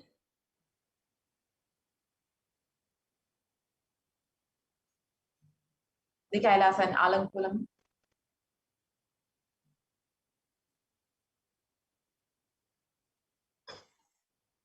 Then here you can see the Kailasa in Chennai, Tamil, India.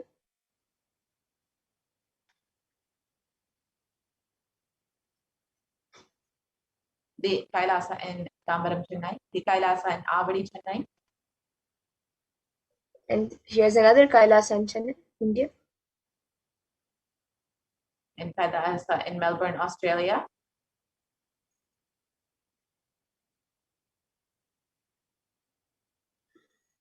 And here you can see the Kailasa in New Zealand.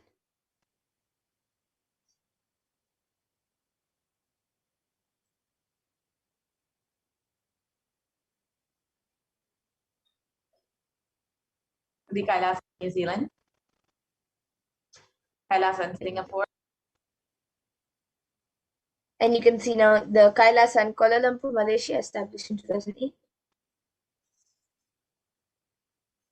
The Kailasa in Guadeloupe, South America.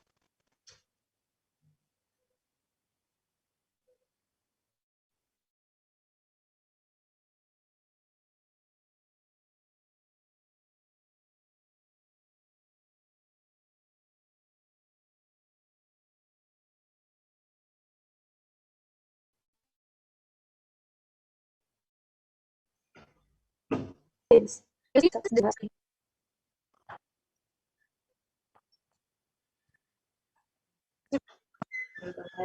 educated thousands into Nithyananda for healing, and we're actively healing millions all over the world.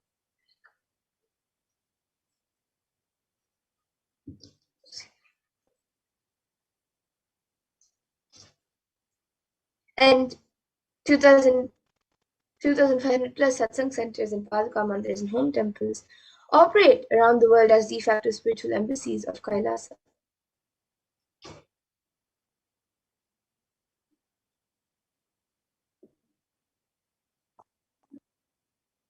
And the avatar has inspired millions to reclaim. Thousands of padayatras were conducted by the Hindu diaspora worldwide, honoring the hard work of the Supreme Concept and the revival of Kailasa, silently preparing each one for what was to come.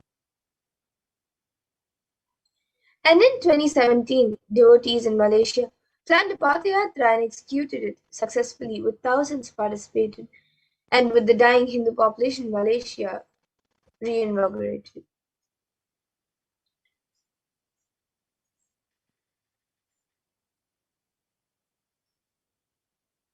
And for every major festival, devotees from all over the world have performed the Padayatra out of their sincere devotion and love for the avatar.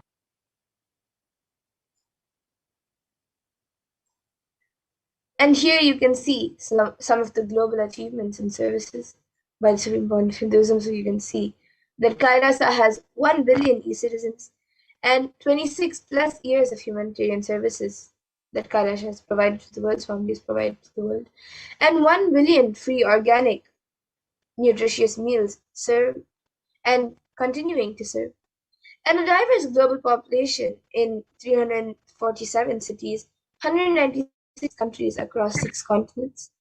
And the world's largest Hindu university is established in the US, Canada, UK, Slovakia, and Switzerland.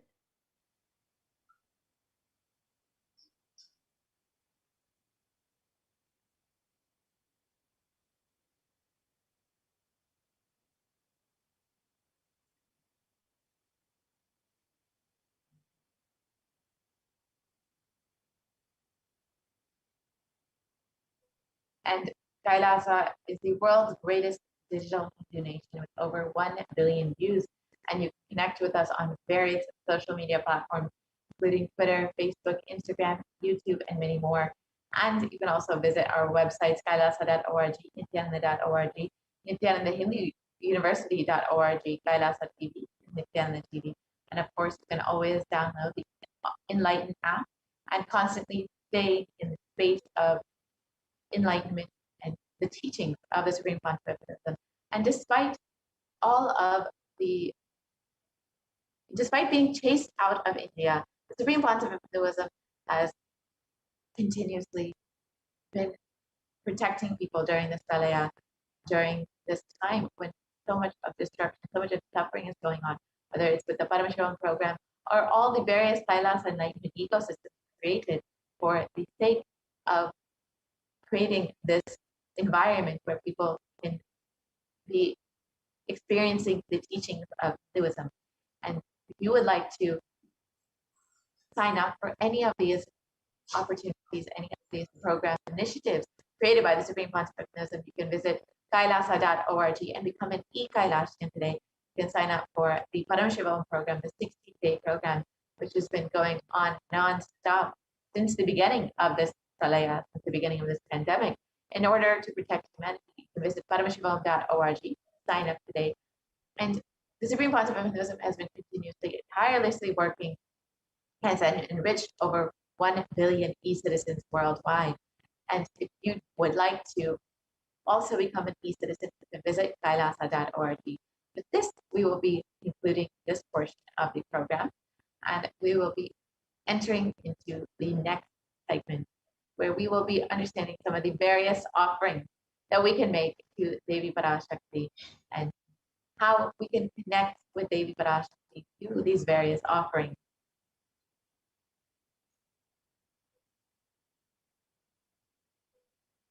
And the Supreme Pontificate has also had many numerous global initiatives in the fields of holistic health, education, and the development of human potential.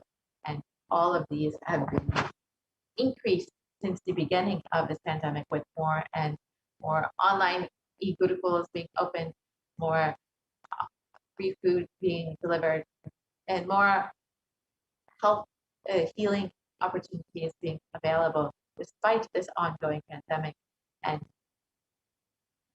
you can avail all of these benefits of the Supreme Pontificate that the Supreme Pontificate has been offering to the world by visiting kailasa.org and signing up to become an e-citizen of Kailasa.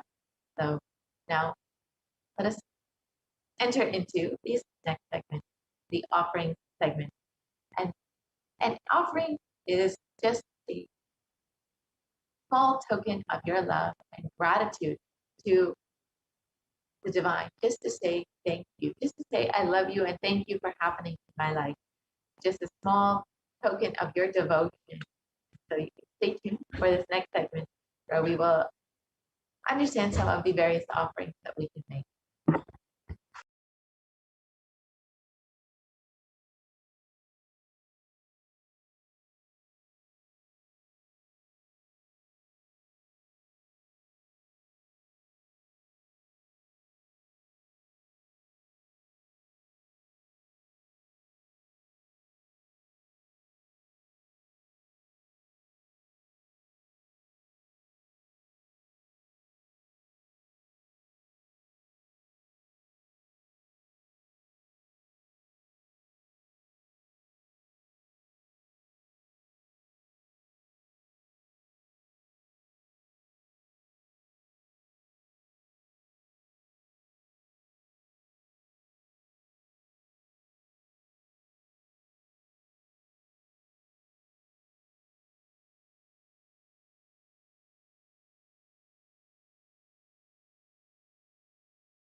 Nithyananda, and welcome back to this segment where we'll be looking at the various offerings we can make to Devi Parashakti today as our expression of love, gratitude, and devotion to Devi as we get ready to receive her darshan.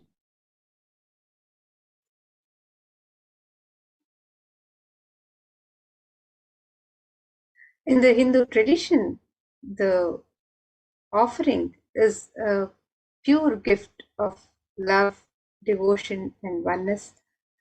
And it is the tradition to make any offering, any token offering that we would wish to offer to the divine when we have the darshan of the divine, when we go to a temple or when we receive the darshan of Guru. It is the tradition that we offer just a little something as a token of our gratitude, of our love and devotion, just to express our sacred sentiments. So it is a pure expression of the sacred sentiments of the disciple, of the devotee for the divine. And the offerings are not made out of fear or greed. And when an avatar lands, the offerings are purely a part of the grand Leela played out only for the purpose of enlightenment.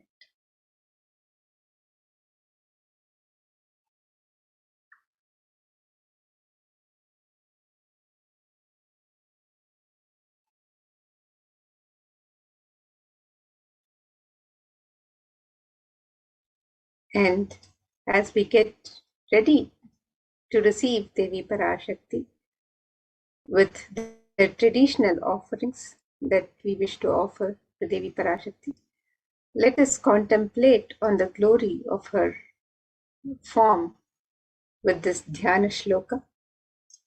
This verse from the Mula Agama, Manonmani Dhyana, describes Devi's splendor.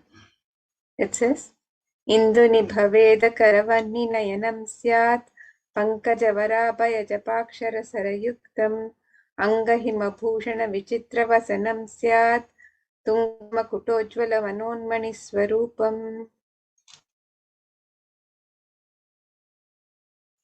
And the translation for this verse, the meaning, moon-like face holding Veda books on hand, fire in eyes with lotus flower, gracing and blessing hands, and one hand with the japamala, beautifully decorated with jeweled ornaments in wonderful clothes and shining crown. Her name is Manonmani.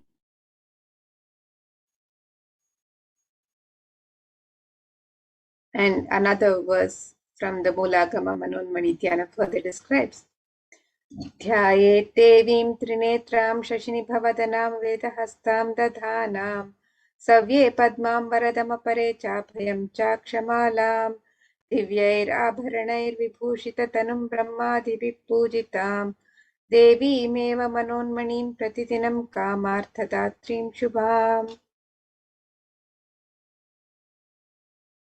And the translation for this verse, I meditate on Devi with 3 eyes, glowing like a moon, and holding the Veda, lotus, and gracing with blessing and gracing hands.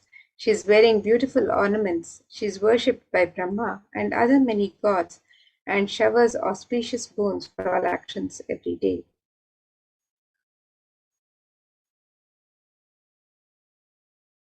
And in the Hindu tradition, the divine element of gold is mentioned in all the Hindu scriptures and is abundantly used in the various worship in the temples and the offerings to the divine. So let us look at the significance of this divine element of gold as described in this verse from the Atharva Veda. This verse describes Treda jutam janmanedam hiranyam agnerekam priyatama babhuva somasyaikyam insitasya parapatata apamekam veda samreta hautate hiranyam chividastra vaivishe.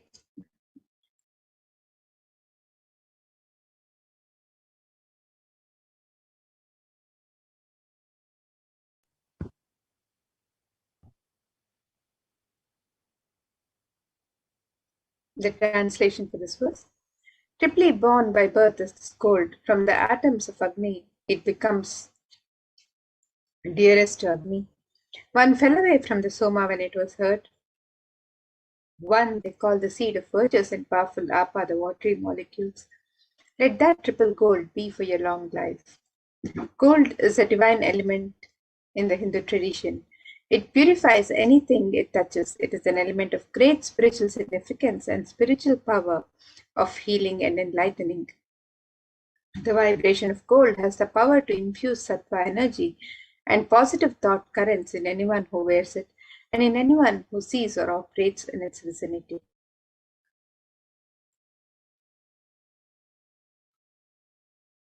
Gold is present in all the scriptures in the Agamas, Vedas, Shrutis, Smritis, Itihasas, and Puranas. In all the Hindu scriptures, it is abundantly displayed that gold is the most auspicious and purest metal which purifies our being. In the Hindu civilization, everything was built in gold, exchanged in gold. Ritual fees were offered in gold bricks. When one was to be saved from life-threatening illnesses, gold was offered as a ritual fee. Gold was in abundance and used for weighing equivalent amounts of commodities, including cows. Kingdoms were built with huge doors of gold. The streets would have huge columns and archways made of gold. Horses and cows were dressed in gold. The Hindu civilization thrived on the banks of rivers of gold. Indus River was called Hiranmaya, the river of gold, in Rig Veda. The river Saraswati was called Hiranyavartini in Atharva Veda. Gold is the supreme element for offering gifts to the ones you love and revere. Temples are constructed and paved in gold. Deities are made in gold and decked and adorned in gold because it preserves the enlightenment energy for thousands of years and it lasts forever.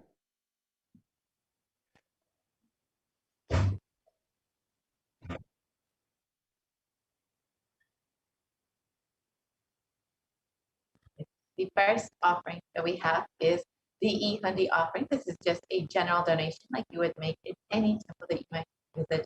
You might just offer a few dollars in the hundi just as an offering of your love and gratitude to the divine, and simple for you by making it available online through the e-hundi offering. You can offer your love and devotion to Devi Parashakti, and it is stated in this verse, and she is realized through true devotion. She can be won over through true devotion, and she removes all fears.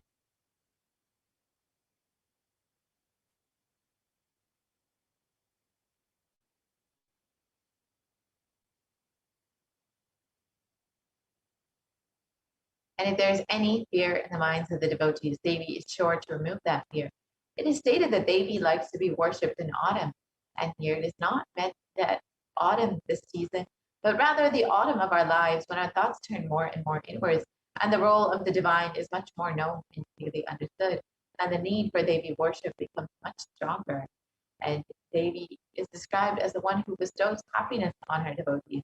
So you can offer your gratitude and devotion to Devi Parashakti by offering your karnika, and your name shall be chanted during the puja to Devi Parashakti.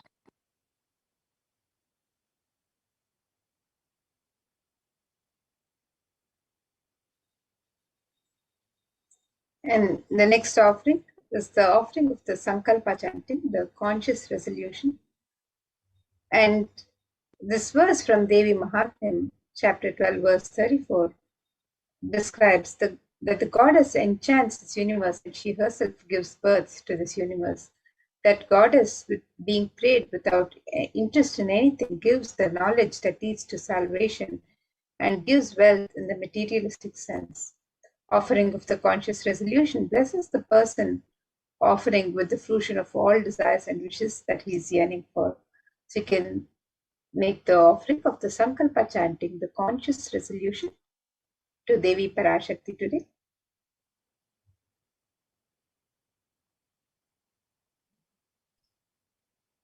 And the next offering to Devi Parashakti is the offering of the Sahasranama Swarnakasu.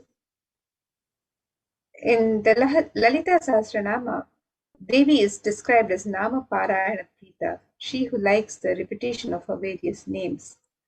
And this offering of the Sahasranama Swarnakasu is a very special and unique archana offered to the Mahameru of Devi Parashakti.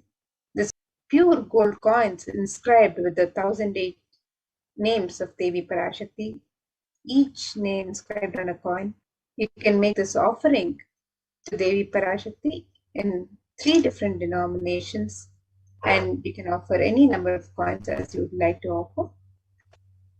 And with each name, the sacred names of Devi Parashakti describing her Ananta Kalyana Gunas, the divine qualities of Devi Parashakti, the devotee is also blessed to imbibe these very same divine qualities of Devi Parashakti herself.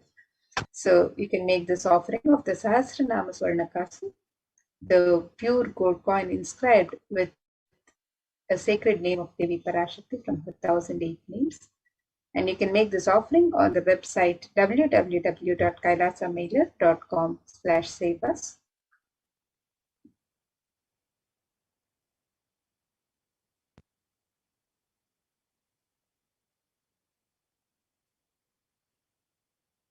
The next offering is the Mukta Anguti, the finger ring with a pearl. And Devi is very well known to be adorned in pearls and always very fond of pearls. And in this verse, it states, I bow to the goddess Meenakshi, whose crown has garlands of pearls, and the base shining like a full moon, who wears anklets that are studded with gemstones and has small bells, who is shining like the splendor of the lotus, who grants all the wishes, the daughter of the mountain, who is worshipped by goddesses Vani and Brahma. I remain ever bowing to the goddess Meenakshi, the ocean of compassion. And the pearl, of course, represents the compassion of Devi. And when you offer the finger ring with a pearl, you will be blessed with Devi's overflowing compassion and love in all of your business endeavors.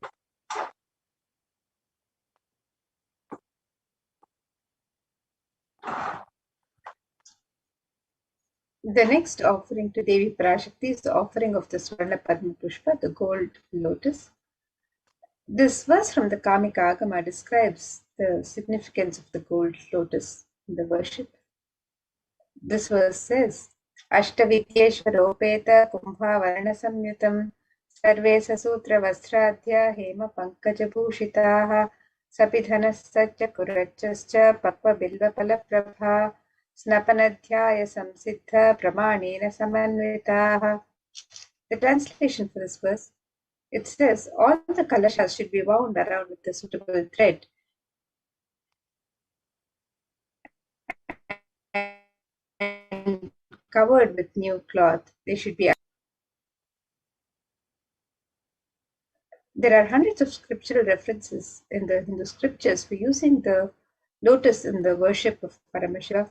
Almost everything in the worship of the ultimate involving the consecration of deities of worship or as in asanas used during worship involves the lotus flower, the lotus leaf, the lotus pericarp, the lotus petals. The lotus is a divine flower. Shakti of Paramashiva is also called as a lotus. Base of Paramashiva Linga is a lotus. The disciple of Paramashiva is also considered a lotus, one who's about to bloom. So you can make this offering of the gold lotus in any of 3 different sizes as you wish to offer, and be blessed to have the state, space, powers, and being of Devi Parashakti in your inner space amidst any and every adverse situations in life.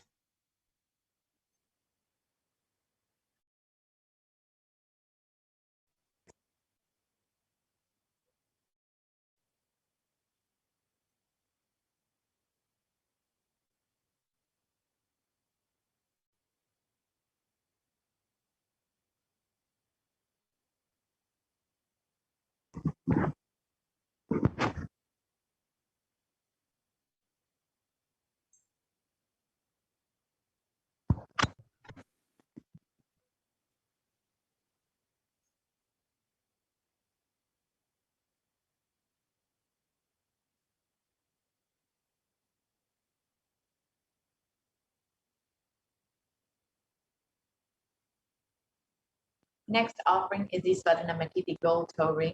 And in this verse, it describes the power of Devi's very toenail.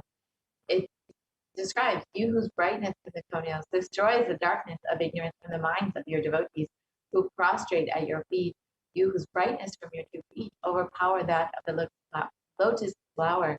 So you can see from this verse how powerful just the very toenails of Devi Parashakti are. When you offer this Varnamit to Devi Parashakti, you will be in constant gratitude for receiving the blessings in even the most difficult aspects of your life.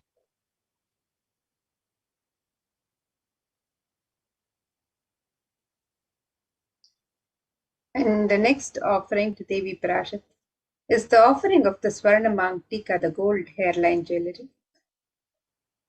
Devi is described as Sudasharabhi Varshini, she who makes the nectar flow in all our nerves from the Sahasrara. That is she who gives the very pleasant experience of the ultimate.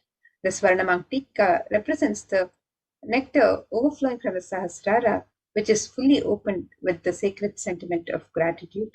So you can make this offering of the Swarna Mangtika to Devi Parashakti and receive the blessings of achieving the blissful state of overflowing gratitude and the space of complete completion. And you can make this offering also on the website www.kailasamailer.com/savas.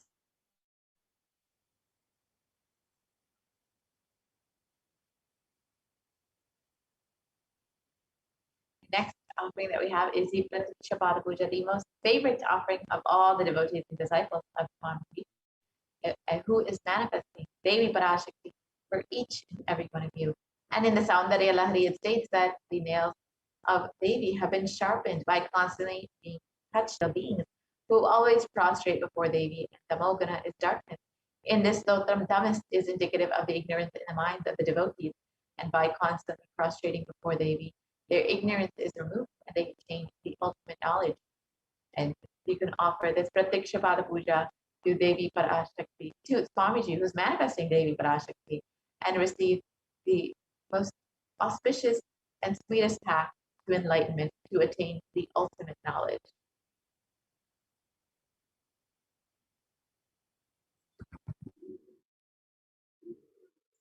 And the next offering to Devi Parashakti is the offering of the Vastra Seva. This is the offering of the sacred cloth to Devi Parashakti. And this is a traditional offering which blesses the devotee with the grace and blessings, protection of the divine at all times. And you can make this offering of the Vastra Seva and be blessed with all the auspiciousness and blessings of Devi Parashakti herself and the Supreme Pontiff of Hinduism, Jagadguru Mahasanidhanam, His Divine Holiness Bhagwan Sri Nithyananda Paramashivam, the Nijavatara of Devi Parashakti herself.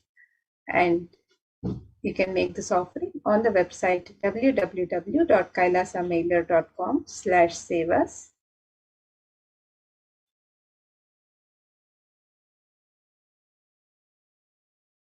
So here you can see a summary of the various offerings that we can make to Devi Parashakti. The e-hundi offering can be made in any amount and in multiple currencies. The Sankalpa chanting, the conscious resolution, can be made on the website also. The Devi Sahasranama Kasu, which is the pure gold coins, each coin inscribed with one of the 1008 sacred names of Devi Parashakti. This offering can be made in 3 different denominations, and you can also offer any number of coins as you would like to offer. You can make the offering of the Mukta Anguti, the gold finger ring embedded with pearl, and this offering can also be made in 3 different sizes. The Swarna Padma Pushpa, the gold lotus flower, which can also be offered in 3 different sizes on the website. The Swarna Metti, the gold toe ring to grace the lotus feet of Devi Parashakti, and the Swarna Mangtika, the gold hairline jewelry. And these are the different ornaments that can be offered to Devi Parashakti, the traditional ornaments. You can also make the traditional offerings of the sevas on the website. You can offer the Pratyaksha Pada Puja, which is the ritualistic offering of gratitude from disciple to guru. And you can offer the Vastra Seva, the offering of the sacred cloth. So all of these offerings can be made on the website www.kailasamailer.com/sevas.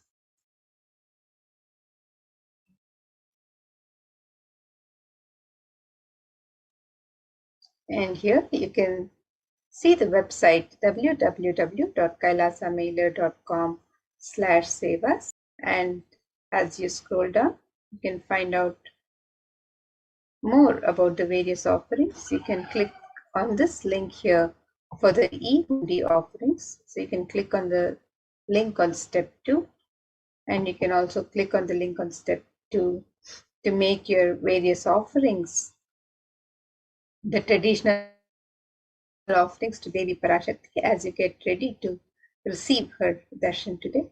And if you'd like to make an offering, if you'd like to make an and you would like to receive the blessings of Devi Parashakti to manifest your intention into reality, you can submit the form on step 1. And once you've made your traditional offerings to Devi Parashakti, you can also fill out the details of the Sankalpa, the conscious resolution, with the names of yourself and your family members on the form in step 3. So you can make all of these traditional offerings to Devi Parashakti as you prepare to receive her darshan today. The e-hundi offerings can be made in multiple currencies, in US dollars, Australian dollars, New Zealand dollars, Canadian dollars, euros, Indian rupees, Singaporean dollars, Malaysian ringgits, Great Britain pound, and the Chinese yen. And you can make the offerings in any amount of your choice. And the traditional offerings of the ornaments and the sevas can also be made on the website. And you can also offer the conscious resolution. You can offer the Devi Sahasranama Kasu, the pure gold coin inscribed with the sacred name of Devi Parashakti from one of her 1008 names. You can offer the Mukta Anguti, the gold finger ring embedded with pearl in 3 different sizes. You can offer the Swarna Padma Pushpa, the gold lotus flower in 3 different sizes. The Swarna Metti, the gold toe ring to adorn the sacred lotus feet of Devi Parashakti. The Swarna Mangtika, the gold hairline jewelry representing the overflowing nectar from the Sahasrara. The Pratyaksha Pada Puja, the traditional offering of gratitude from disciple to Guru. And the Vastra Seva, the offering of the sacred cloth. You can make all of these traditional offerings of ornaments and sevas on the website www.kailasamailer.com/sevas. And now with this, let's get ready for the next segment of this program, where we'll be learning more about the various facilities being made available for the well-being of humanity as guided by the Supreme Pontiff of Hinduism himself through the various spiritual de facto embassies of Kailasa. So now let's get ready to learn more about this.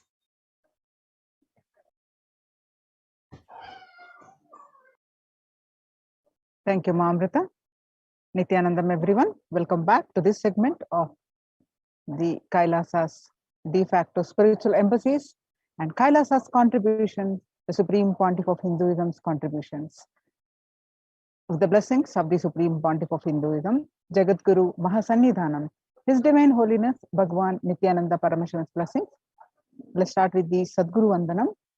Nithyanandam Paramasugadam Kevalam Jnanamurtim Dvandvatitam Gagana Sadusham Tattvamasya Ekam Nityam Vimalamachalam Sarvadi Sakshibhutam Bhavatitam Trigunarahitam Sadgurum Tam Namah.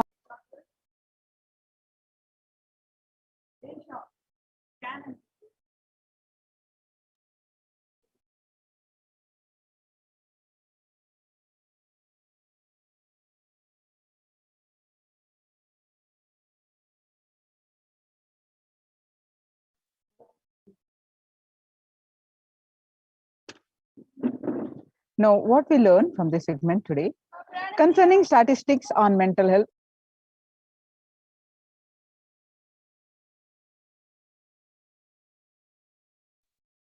Concerning statistics on mental health and global peace across the world due to COVID-19. What are the Supreme Pontiff of Hinduism? Kailasa's contributions for global peace. The Supreme Pontiff of Hinduism, spiritual solution for COVID-19. Kailasa's COVID Care Protection Center, some glimpses. Why temple-based ecosystems? And UN recognizes Kailasa's contribution. Join Kailasa's COVID Protection Centers.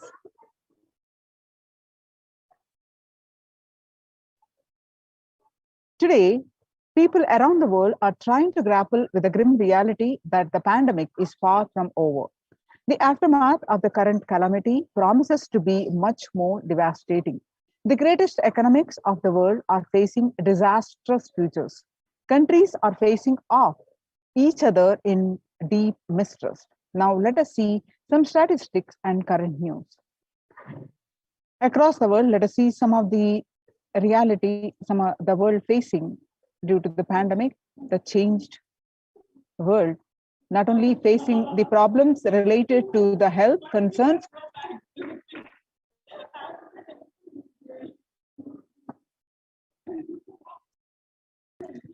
Australia reported a new record number of coronavirus cases recently when the country continues to battle the third wave of COVID-19 infections. There were more than 2,400 new locally acquired infections reported nationwide, and the figure surpassing 2,000 in a single day for just the second time.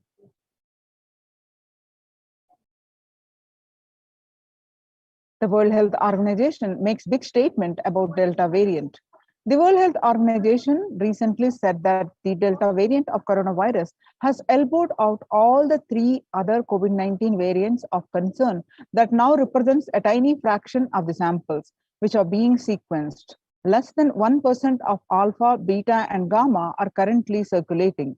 It's really predominantly Delta around the world, said World Health Organization's technical lead on COVID-19, Maria Van Kerkhove. The Delta variant, which was first detected in India last year, has become more fit and it is more transmittable and it is outcompeting. It is replacing the other viruses that are circulating. She said that added to the variant has been detected in more than 185 countries till date. The coronavirus pandemic has now killed more Americans than the 1918 to 19 influenza pandemic did. The influenza pandemic in 1918 to 19 infected about 25% of Americans, estimated 0.65% with 675,000 deaths.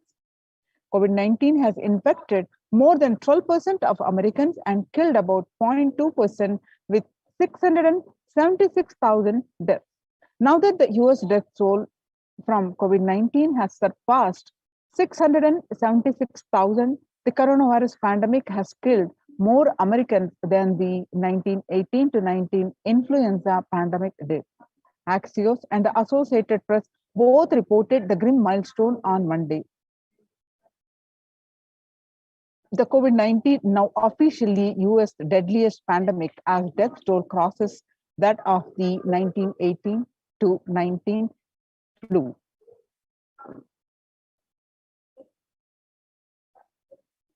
People infected with alpha variant exhale 100 times more virus into the air than the original COVID-19 strain.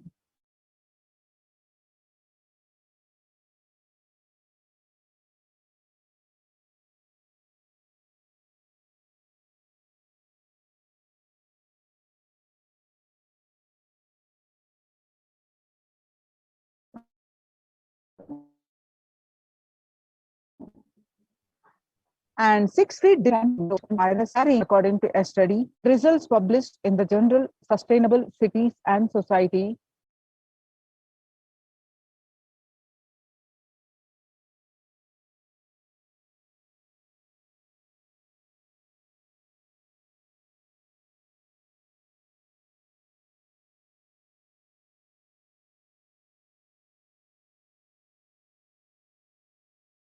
for the technical glitch.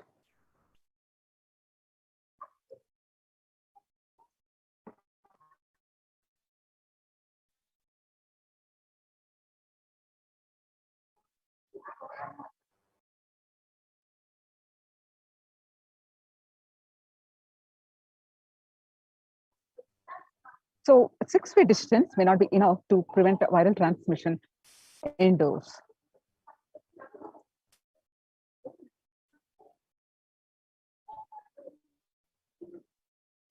COVID-19 Delta variant still most concerning, says the World Health Organization experts.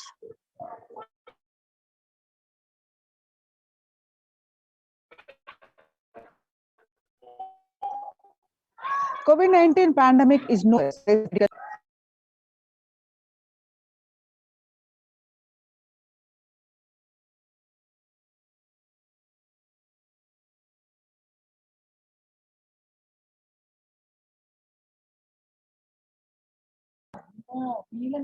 He said, right now we are still in pandemic mode because we have 160,000 new infections a day. That is not even modestly in good control. In an interview with Axios, the US has reported 40 million cases of COVID-19 since the outbreak of the virus, with over 4 million infections adding up in the past few weeks. The increase in COVID cases comes as the US administration earlier this month announced that it is planning to provide booster shots of vaccine as the Delta variant has become dominant in the nation and is wreaking havoc. The surge in the Delta variant is driven by the low vaccination coverage in many communities across the US, according to the US Center for Disease Control and Prevention. In a country of our size, you can't be hanging around and having 100,000 infections a day. You've got to get well below 10,000 before you start feeling comfortable, Mr. Fauci added.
COVID-19 violent incidences and fatalities, January 2020 to April 2021.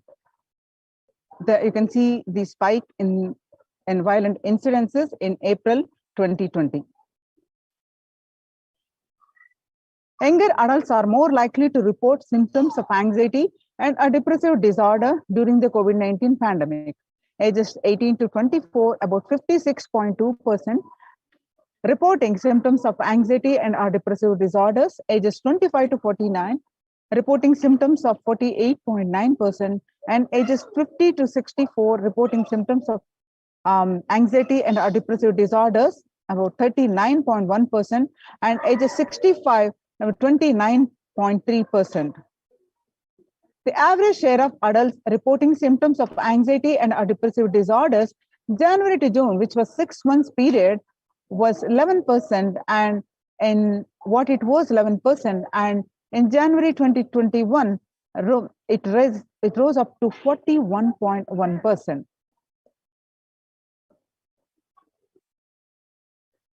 And you can see some more statistics reporting the same, that the younger adults are reporting more of anxiety and or depressive disorder during the COVID-19 pandemic. The stress in America 2020, a national mental health crisis. COVID-19 is a significant stressor for most Americans. Nearly 8 in 10, about 78% say the coronavirus pandemic is a significant source of stress in their life. And nearly 7 in 10, which is 67%, say they have experienced increased stress over the course of the pandemic. More than 60,000 US healthcare workers have contracted COVID-19, 300 have died. Of the health workers who treated patients during the China's COVID-19 outbreak, 50% showed signs of depression and 45% showed signs of anxiety. Self-reported mental health among pregnant women, new mothers. Before COVID-19 pandemic, depression was 15%, and during the pandemic, the depression rose to 40.7%. And the anxiety level, what it was before the pandemic, 29%, now it rose up to 72%. Living under stay-at-home orders, 8 in 10 students are struggling with focus on school or work and avoiding distractions. 50% of all students do not know where to go for help for their mental health.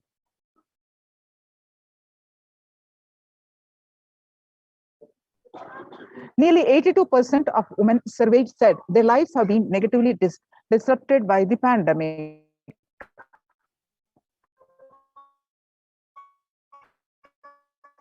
Nearly 70%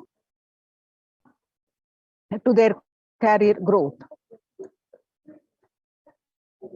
The World Bank, the global economic outlook during the COVID-19 pandemic, per capita income contracting larger fraction of countries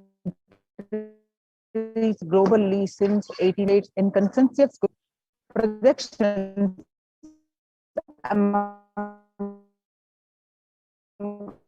all global recessions since 19. COVID-19 is the threat to peace building in conflict. COVID-19 crisis has worsened already fragile situations. The ILO is more aware than ever of its responsibility to promote peace and resilience in the time of this global pandemic. In India, the Mumbai mayor says the third wave is already here. The city mayor has said that the third wave of COVID is already upon Mumbai, pointing to a sudden spike in cases. The third wave of COVID-19 is not coming, it is already here, said the Kishori Padnekar, adding that an announcement regarding the matter has already been made in Nagpur. Speaking of the coming festival season in Maharashtra, the mayor urged people to remain in their homes under asked to allow only breakthrough infections found in 25% health staff. A little over 25% of healthcare workers were infected with coronavirus despite getting fully vaccinated.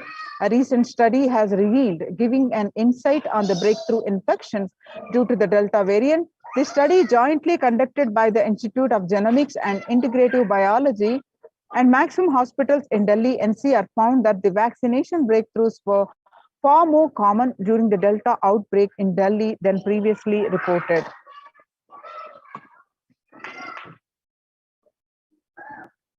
A new coronavirus strain known as Mu, which was first identified in Colombia in January, has been designated a variant of interest by the World Health Organization.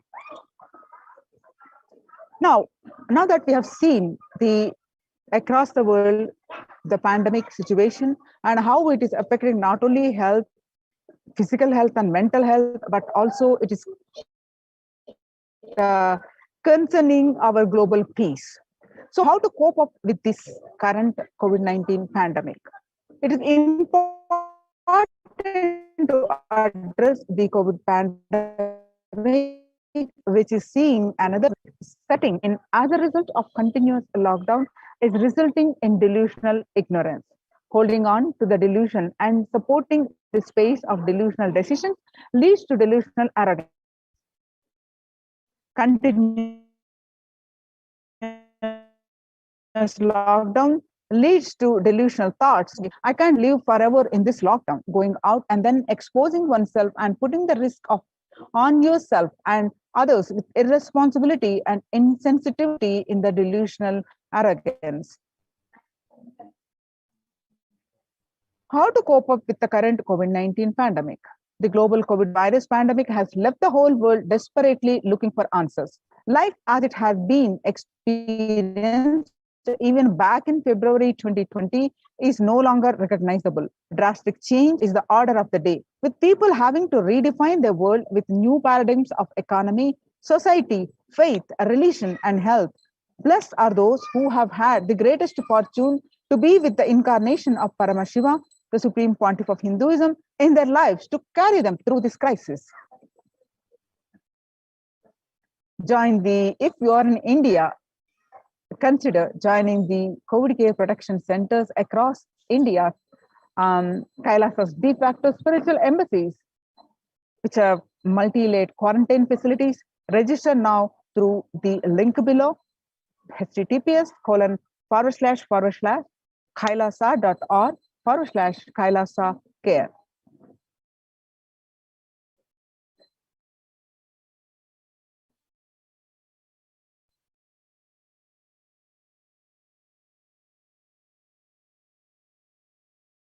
Making peace with nature. Development goals. If we start now, making peace with the nature is possible.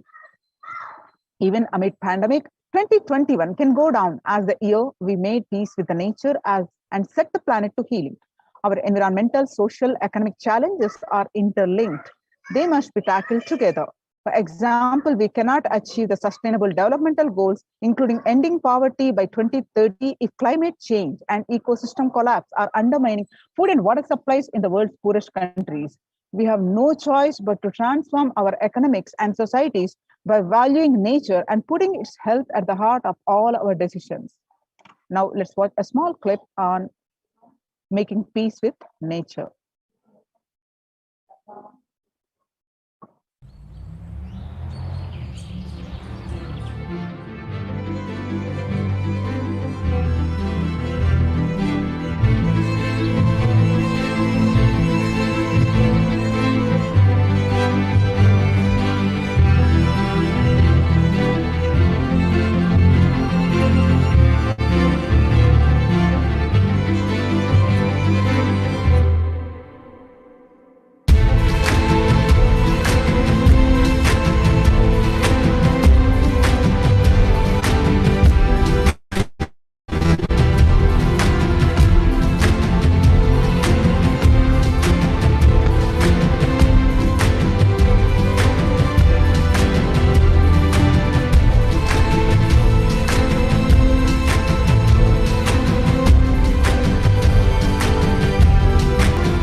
The World Health Organization Health and Peace Initiative.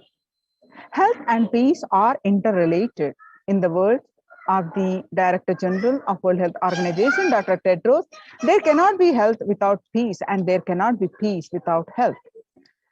If individuals and groups enjoy equitable access to health services, fulfilling their rights to physical and mental health, and health actors design neutral health interventions that promote trust and dialogue, and communities are empowered to cope with the violent conflict, then health coverage is the universal grievances can be heard and addressed to generate trust, and health emergency concerns. Affected communities are more likely to make meaningful contributions and peace and reconciliation to resist incitement to violence. A United Nations Institute of Peace. Amid COVID we need enhanced international coordination to build peace. Tackling the pandemic and building resilience in fragile states requires concerted international action at local, national, and global levels. As the humanitarian and economic toll of the COVID-19 pandemic continues to grow, so does the risk that the crisis will fuel new conflicts around the world while stemming prospects for resolving ongoing ones. Stronger health systems and universal health coverage must be a priority. For the first time since 1945, the entire world is confronted by a common threat, regardless of nationality, ethnicity, or faith. A new social contract between people, governments, the private sector, civil society, and more can tackle the roots of inequality with fair taxation on income and wealth, universal benefits, and opportunities for all. Now let us see the Supreme Pontiff of Hinduism contributions and Kailasa's contribution to the global peace. Vedic civilization tradition beautifully describes Yastu Sarvani Bhutani Atmani Ivanu Pashyati Sarva Bhuteshu Chatmanam Tatona Vigagupshate.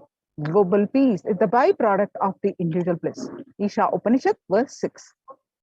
So whenever an individual goes through spiritual bliss, he manifests a beautiful, peaceful life for him and everyone around him. If he is powerful enough, he moves the whole city and manifests peace. He is more powerful, he moves the whole village or whole country.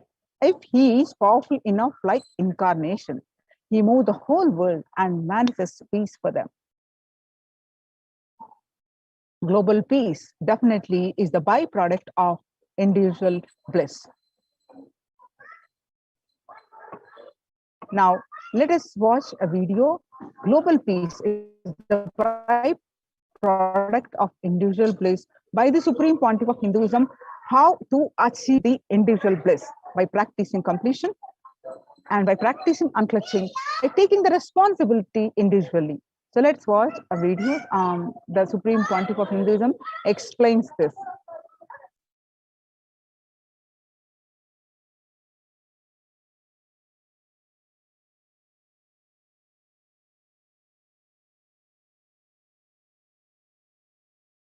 Are carrying, and the consciousness embodied in many bodies. Please understand, the more deeper you go inside you, means more deeper space you go inside you, more expanded you become, more one with thing, more oneness you experience. Because the more deeper you go, the more you experience the unified field of consciousness. Various words are used.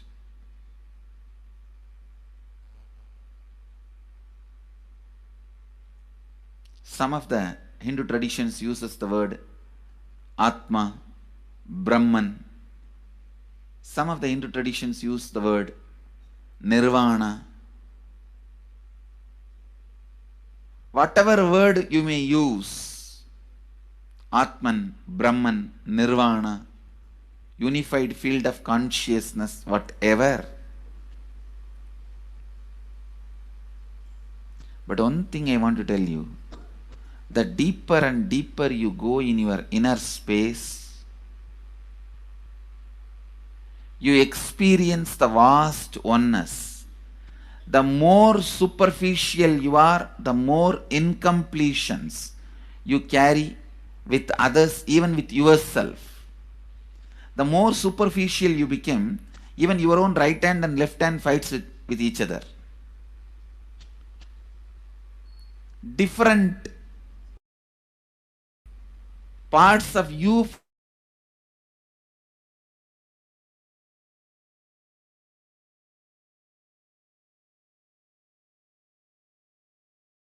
fights. The more deeper you start traveling, first you get the you fighting with you stops. Then the people around you get integrated. They fighting with you stops. Completion with yourself, then completion with others, then comes completion with other things, not just living beings, even with inanimate beings. The completion starts happening. Even with a nature, completion starts happening. Please understand, the more deeper you travel, the more deeper you go, the more deeper you settle down, the more deeper you start living. Your cognition expands. Your cognition includes. Your cognition becomes more and more inclusive. More joy, more bliss, more knowledge.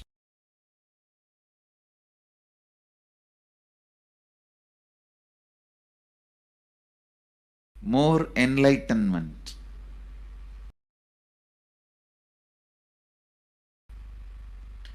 Please understand. You feels complete with you.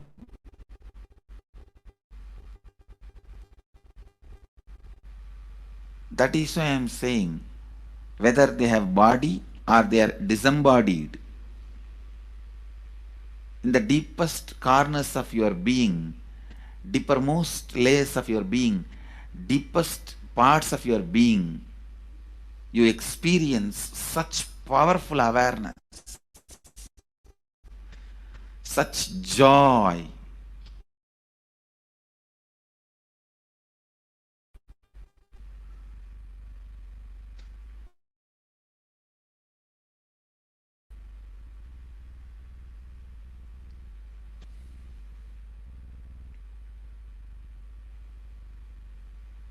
Going into the deepermost corners of your being, not only joy, it's a power.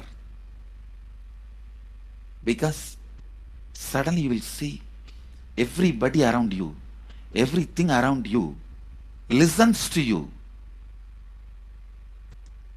It really becomes a vibrant power where the tendency to exploit is not there. Listen, that's a very important thing. Power without the tendency to exploit. Because as long as you feel the other person is separate from you, when you get the power, it will always be used for exploiting.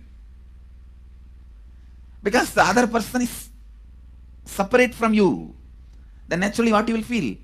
Let me suck all the possible energy, intelligence, time, talent, treasure. But when you feel the other person is your own extension, you will see, you will be showering so much, enriching so much. The power you have will not be exploiting, it will be enriching. I tell you. Even if death comes at this moment, I can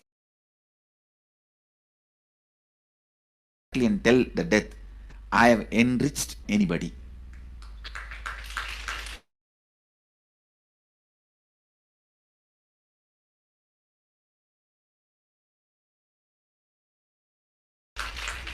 I have given to everyone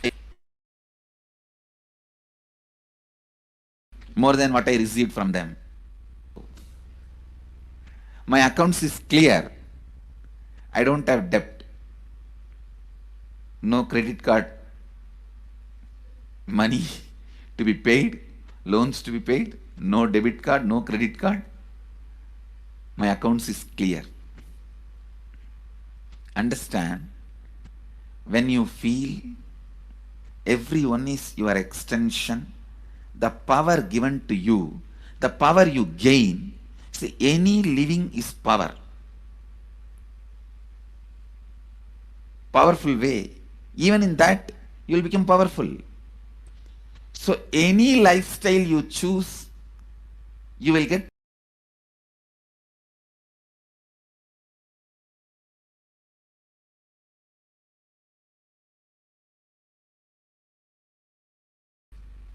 Whether it is exploiting or enriching, whatever lifestyle you choose,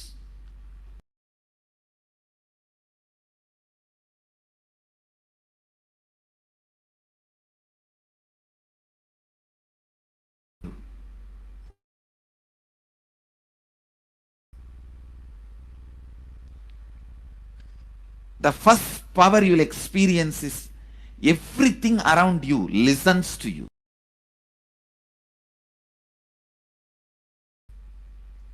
That power will simply make you enrich everyone.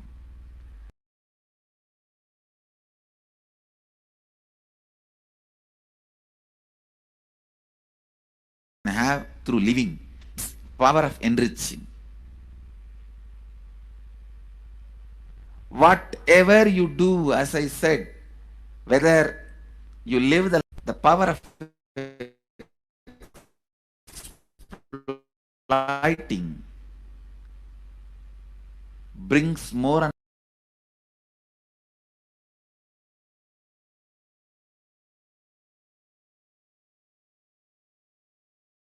more.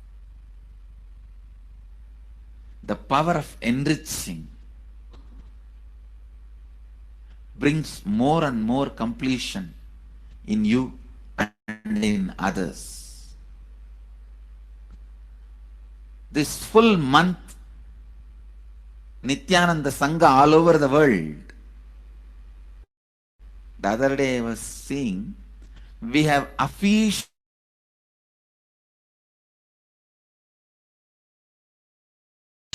presence in more than 50 countries.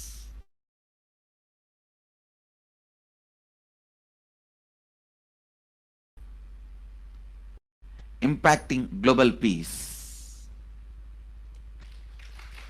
All of us this whole month will live completion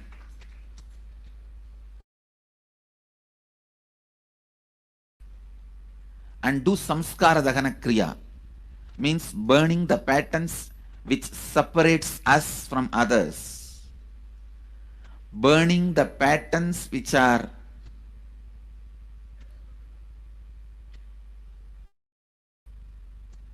constantly keeping us in a superficial level.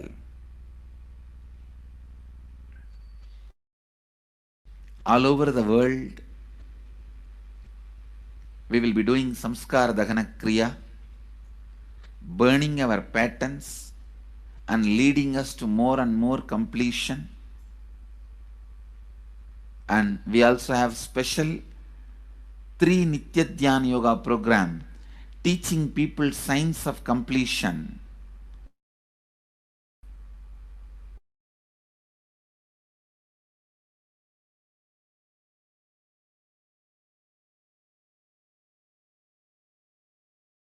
And facilitating samskara dahana kriya.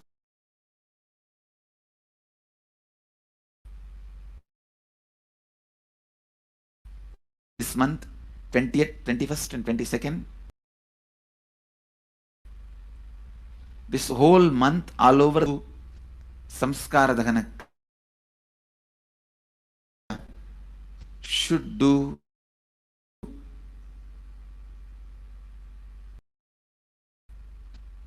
the practice of burning all the incompletions and patterns which leads to conflicts, bringing more and more peace inside us and outside us.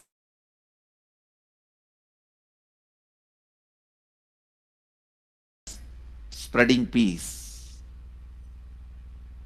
This whole month Let's impact global peace. Let us really contribute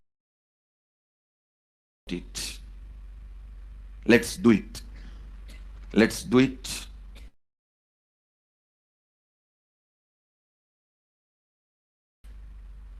Not just talking about it. Let's do it.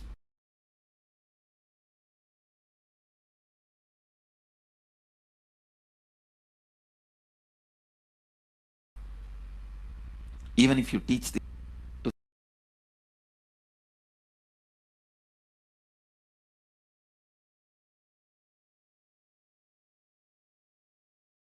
each area, each place where negative waves, negative vibes reduction.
Sorry for the technical glitch.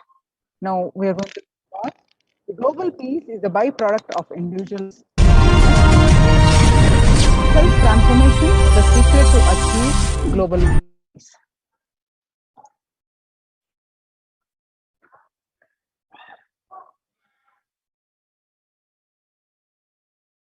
Social answer means I'll tell, oh, you should all work for global peace.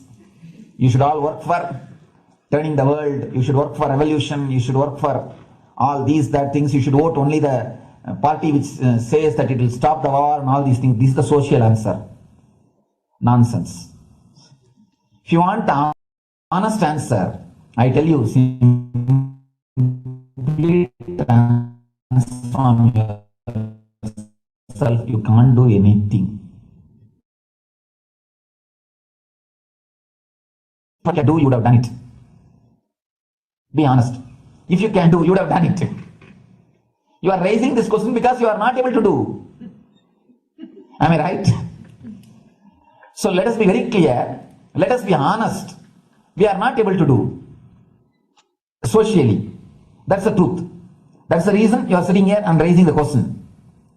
I tell you, understand few important things. There are a lot more attached to this question. There are many things which is attached to this question.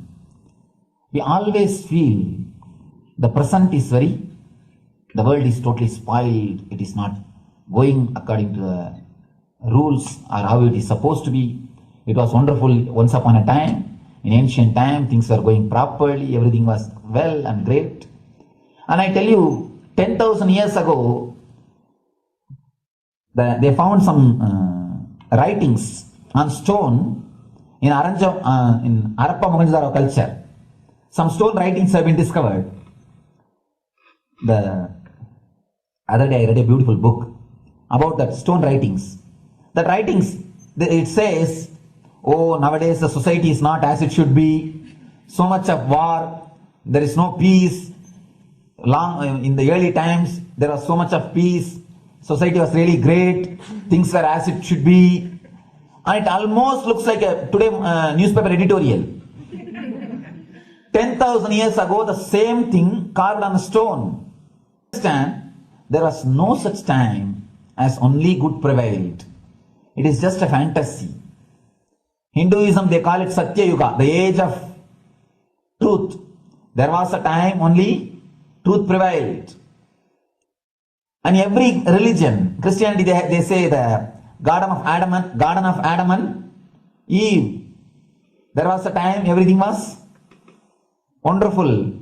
Every religion has got the fantasy. The past was great. There was golden past. Always the idea of golden past exists only in the past. The more you go back, again you say the past was great. And I tell you one thing, it is a wonderful way of postponing accepting the reality. Otherwise, I can be sure the world was same as it is today.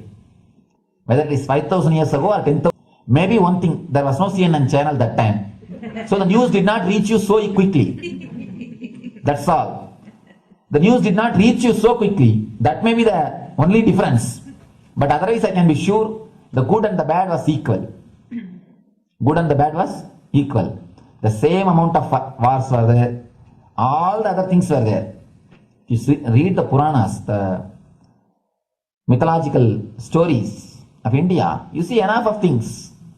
Enough of dirty things. I think sometimes I find a little more. And if you read completely the Puranas or the Hindu scriptures, there are a lot of things much worse than modern day. The criminal activities or bad things or negative things, whatever you say, all this stuff. And never think only present day is corrupted or violent. In the ancient days also, all these things were there. Only one thing was not there, the CNN news or the internet.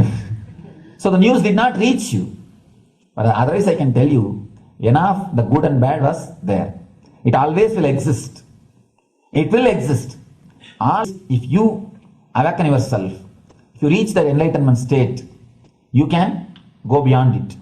And I tell you, enlightenment is the only service you can do to the society.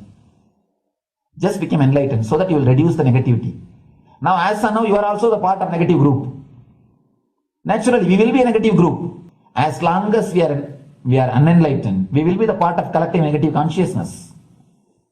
So if you become enlightened, at least you will reduce your weight. That's the only thing we can do.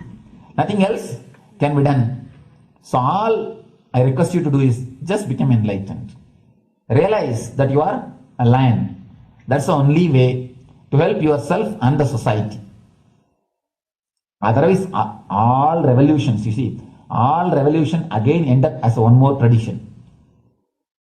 In last 2000 years, 3000 wars have happened in the humanity.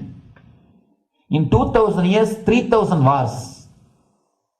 Human beings have not done anything except doing wars, except fighting.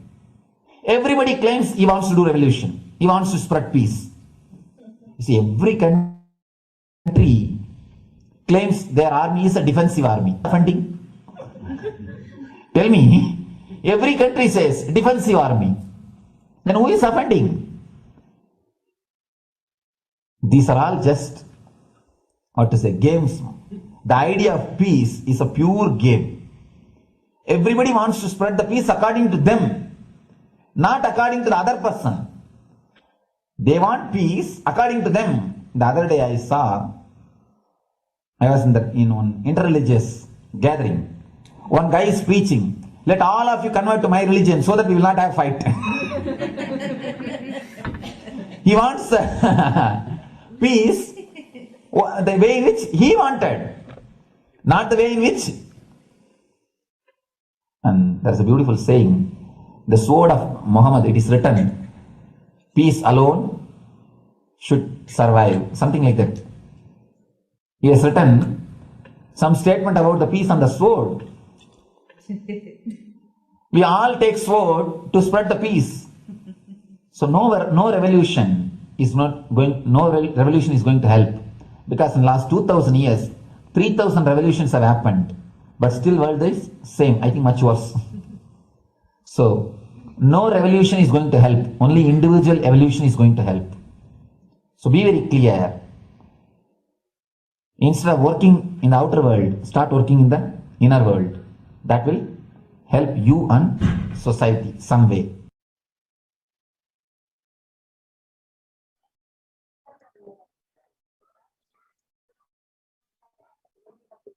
social.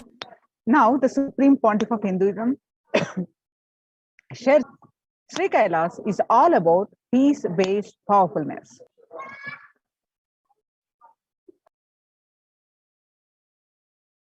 Listen carefully. The space of Shanti, the space of Shanti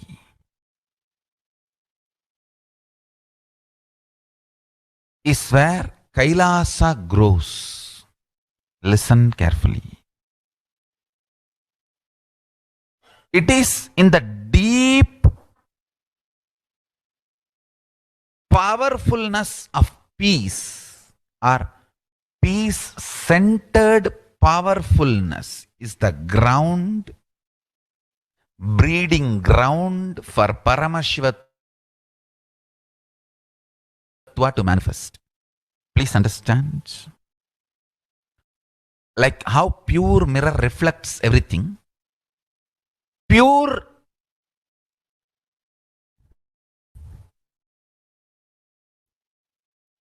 Shanti-based Shakti, peace-based powerfulness reflects Paramashiva. Paramashiva manifests in peace-based powerfulness. Please understand. Neither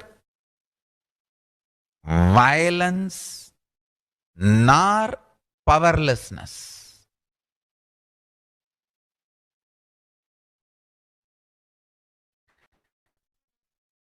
Powerlessness is weakness.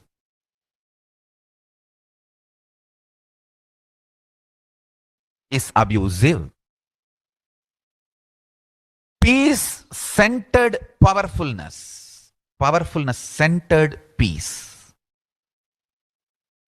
All the Upanishads starts with peace, completes with peace. Shanti mantra. Starts with Shanti mantra, gets completed with Shanti mantra. Peace-based powerfulness is a fundamental requirement for Paramashivatva to manifest. That is why people who don't want us to manifest Paramashivatva or power manifestation do not want to allow the peace in our life, or do not want peace in our campus. Understand? But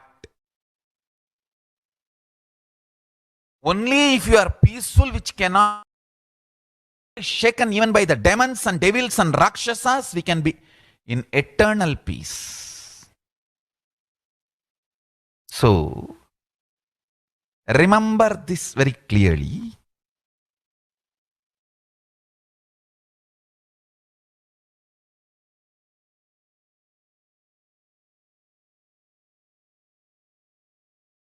Peace alters the very DNA structure, genetic structure, the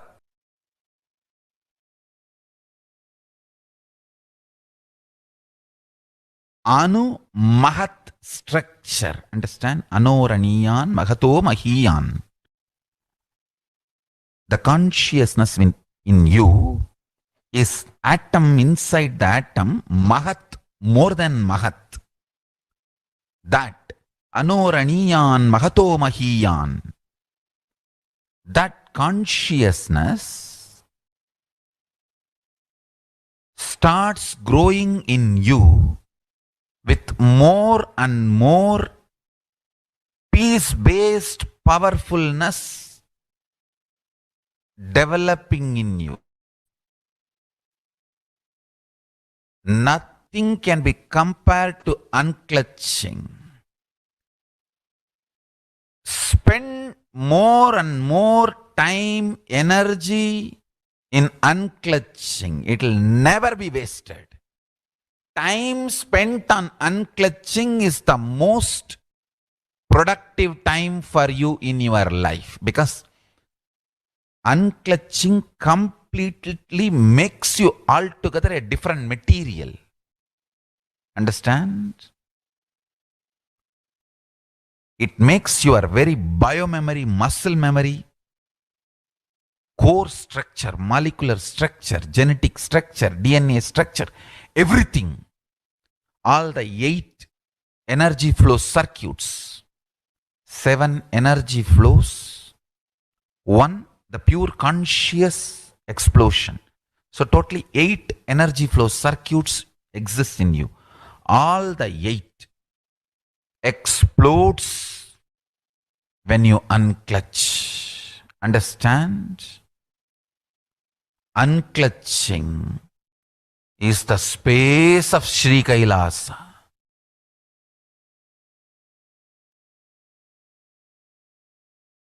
Listen carefully. Listen. Now, the Supreme Pontiff of Hinduism says every prayer in Hinduism ends with peace and begins with the peace, and every Hindu has to take the responsibility for this, for the global peace. Every chanting, every prayer in Hinduism ends with Shanti, Shanti, Shanti 3 times.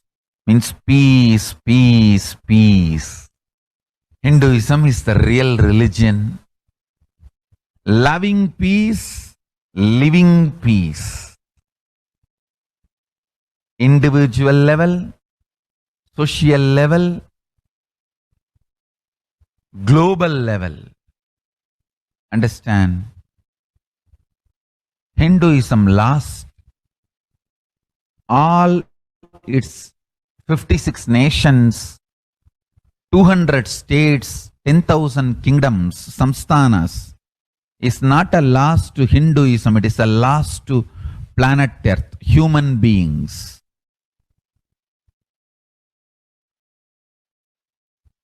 Wherever Hinduism is practiced, kept alive, the ideal of global peace is kept alive.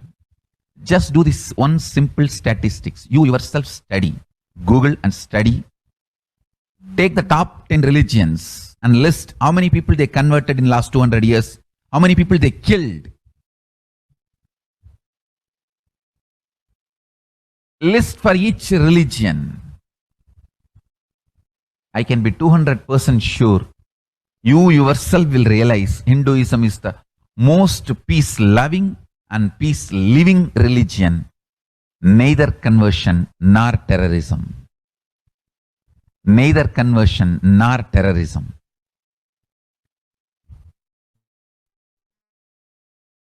Being the Supreme Pontiff of the most peace-loving, peace-living religion, I give you all my blessings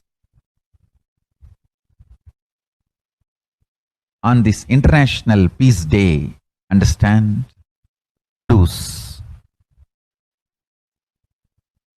need to keep the global peace as a living possibility, and we need to make this global peace as reality. Just talking about global peace will not work. Working for global peace only is the responsibility of the real living Hindu. Anyone who wants to claim themselves as a Hindu or practicing Hindu should work for global peace. Global peace is our responsibility.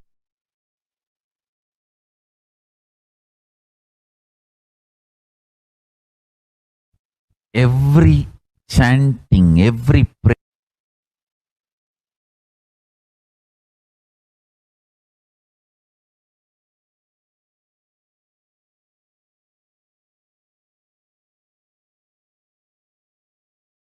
Hindus have the responsibility to bring global peace. So you can also throw a challenge. See, if you are making a Hindu micronation, you can throw this challenge to each one, your friends, family, 10 people. Let them participate in the challenge and and then create, let them send a welcome all the living and practicing Hindus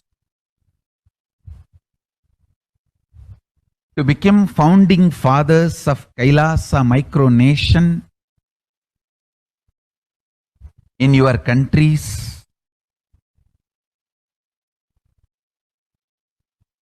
You can also make a challenge, like how they made ice bucket challenge and all that. We can make a challenge. You form Hindu micronation and claim, I am the founding father of the Hindu micronation Kailasa. And then you can invite your family friends for a challenge, 11 people. You form and you challenge 11 people and they also form and they spread. So let us start spreading. This project is my message on this International Day of Peace. Let us start working for global peace instead of just talking. What the work we do will talk for us. The talk we do will not work for us. This is the message. The work we do will talk for us. The talk we do will not work for us. Global peace is the responsibility of Hindus. We living, practicing Hindus, not only we should achieve the individual peace through unclutching yoga, meditation, we should also create an ecosystem where the global peace starts manifesting. This Kailasa Hindu micronation is the enlightenment ecosystem. I request every living practicing Hindu to manifest, do it. So the global peace can manifest from these Kailasa Hindu micronations all over the world.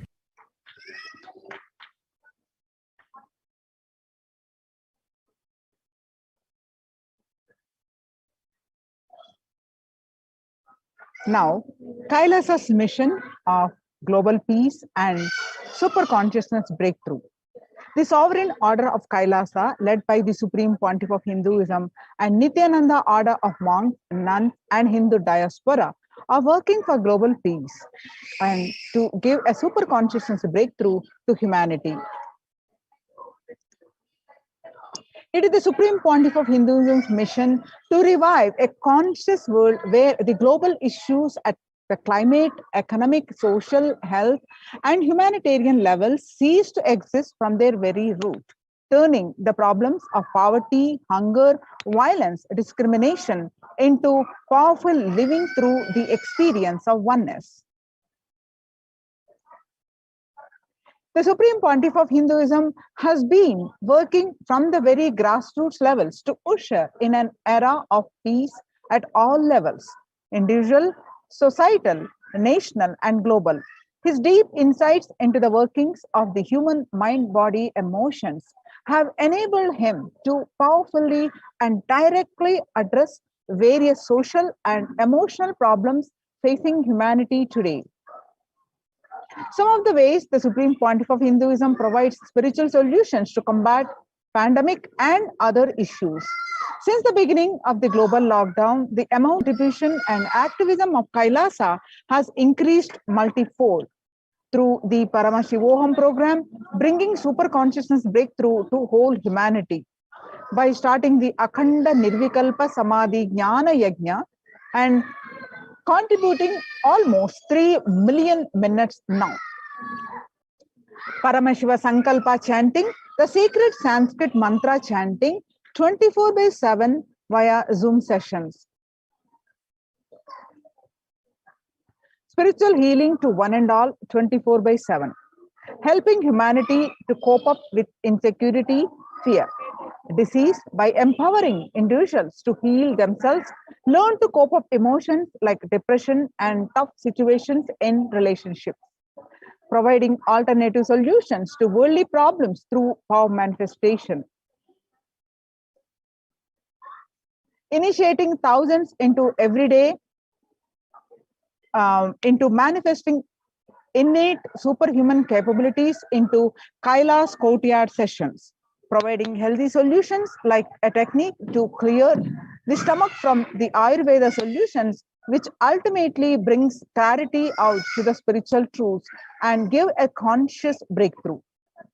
In the long term, establishing self-sufficient communities. Continuing and identifying the service of Annadan, the free food in Nithyananda Annalayas around the world, including Tirunamalai and Los Angeles.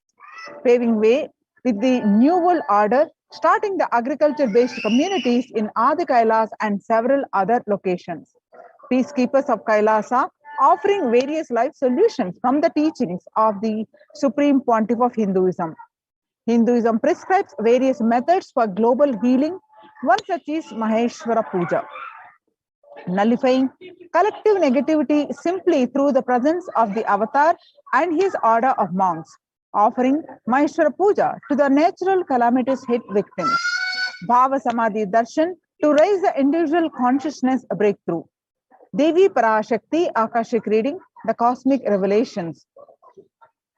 Society was created with the delusional ideas of too many people's beings, blind spots, and the decisions made from these blind spots. If the visionary of a civilization or country or nation has blind spot when he develops the vision for it, the whole civilization suffers these blind spots forever. Now it's time the nature, the Prakriti resets itself. Many of the blind spots based visions, ideas become of the society. This pralaya, which is happening, is melting down everything which is delusion based. The world as we know is gone. Let us celebrate God. This isolation, which is seemingly endless, with an unknown future, which is compelling humanity to make 100% lifestyle change, is something to be deeply dwelt upon. All problems need to be addressed, solutions and powerful cognitions. To stop people having meltdown, pandemic fatigue, collapsing, depression, destruction, and also give them super consciousness breakthrough and revive the enlightened civilization. The Supreme Pontiff of Hinduism continuously gives spiritual solutions and powerful cognitions. Some of the spiritual solutions and powerful cognitions given by Supreme Pontiff of Hinduism for COVID-19 is unclutching, practicing completion, practicing oneness, practicing ajapa japa of Mahavatya, Om Nithyananda Paramashivoham, consciously building a deep feeling connection, yoga, puja, vegetarian diet, and nirahara samyama. It is time we all take responsibility to save humanity, to protect people from pandemic fatigue, destruction. Let us try to enrich and enrich people for every one of these great spiritual solutions.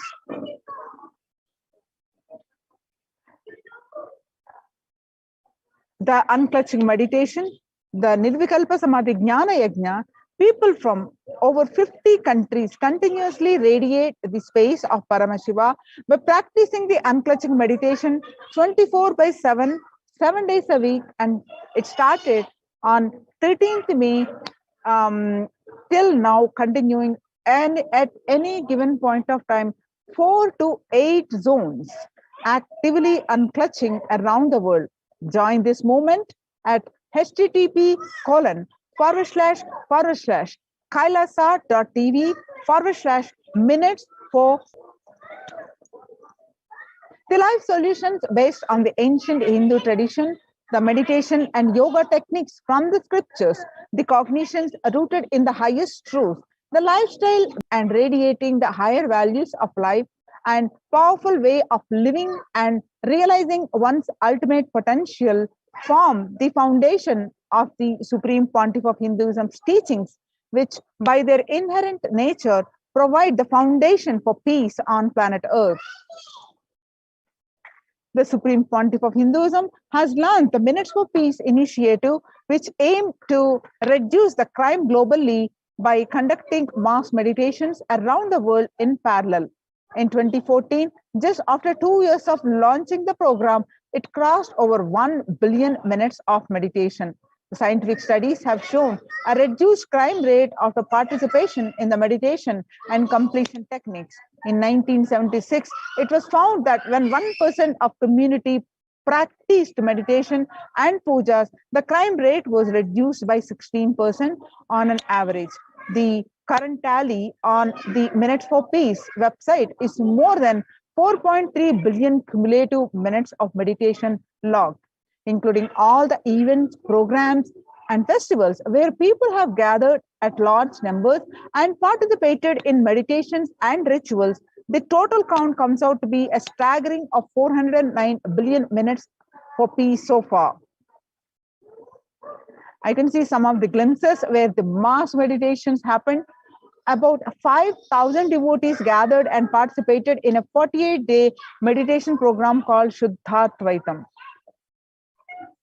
The Supreme Pontiff of Hinduism has hosted Kumbh Mela, United States of America in Los Angeles since 2007.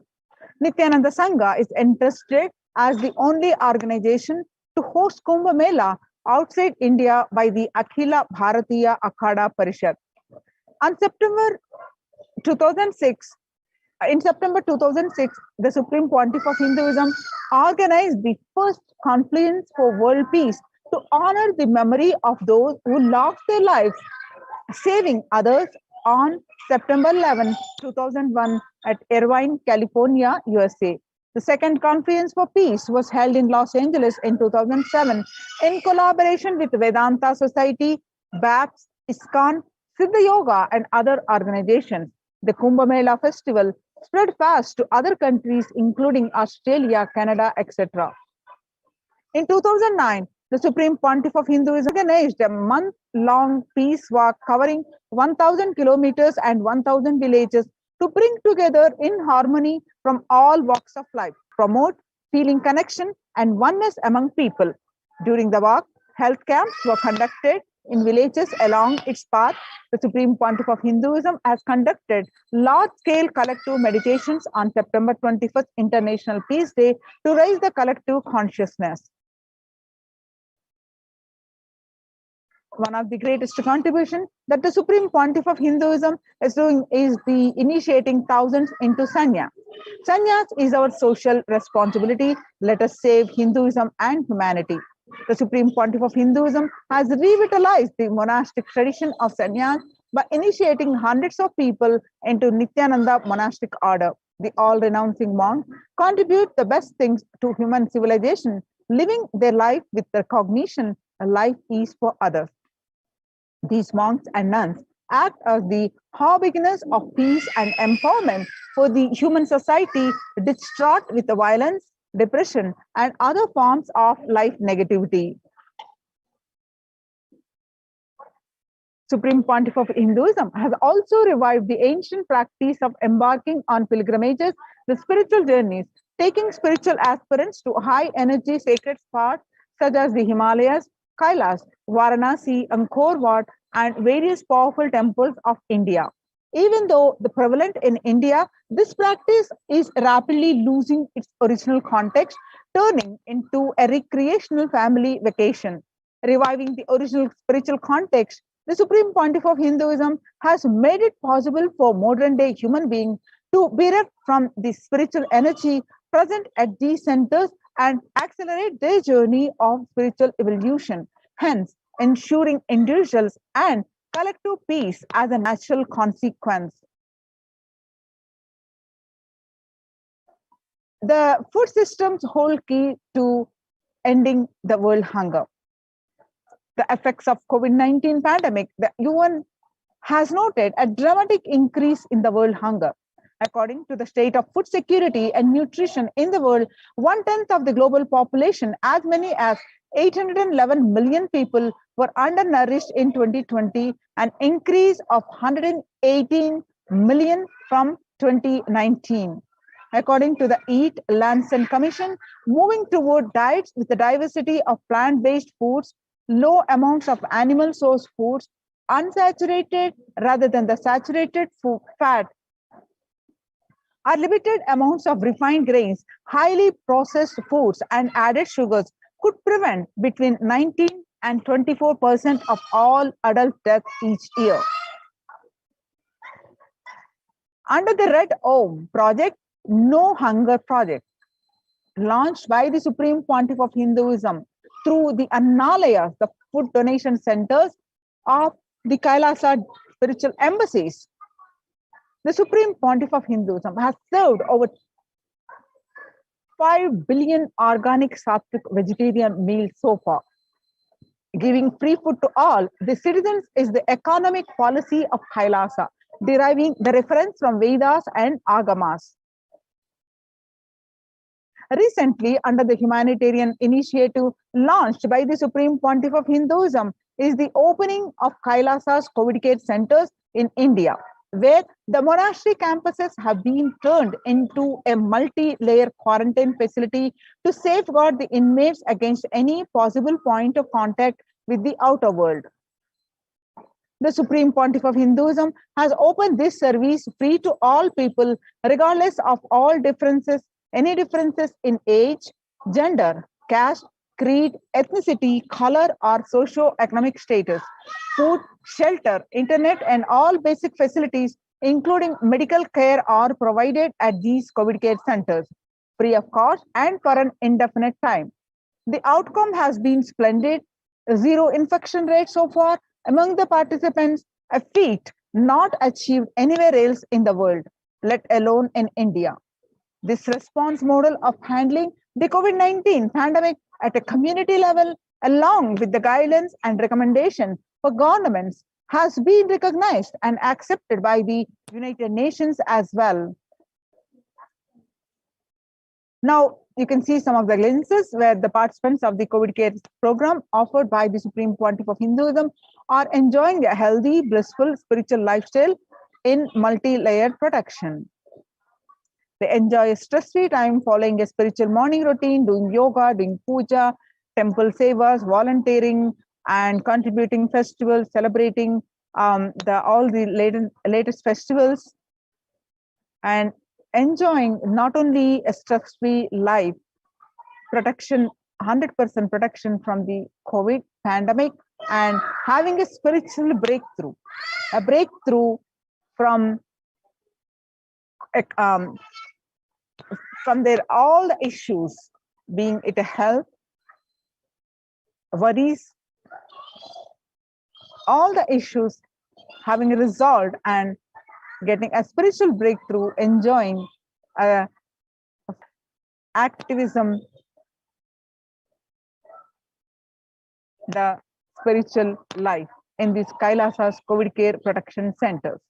So join these COVID care protection centers.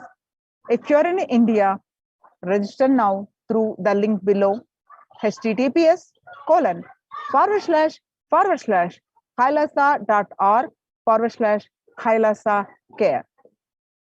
With this, we will be moving on to the next segment of the program after a very short break.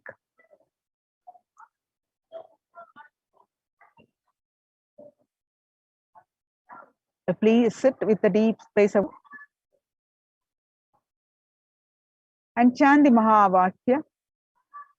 Om Nithyananda Paramashivoham.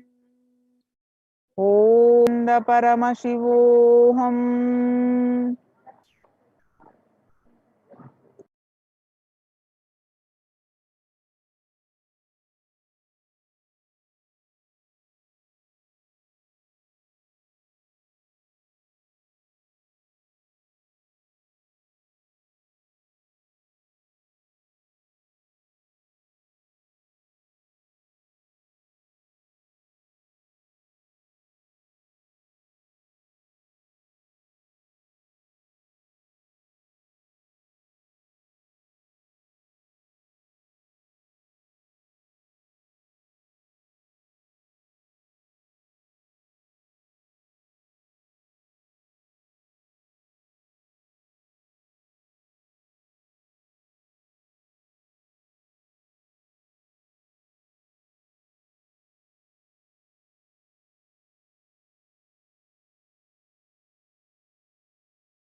Nithyanandam, everyone.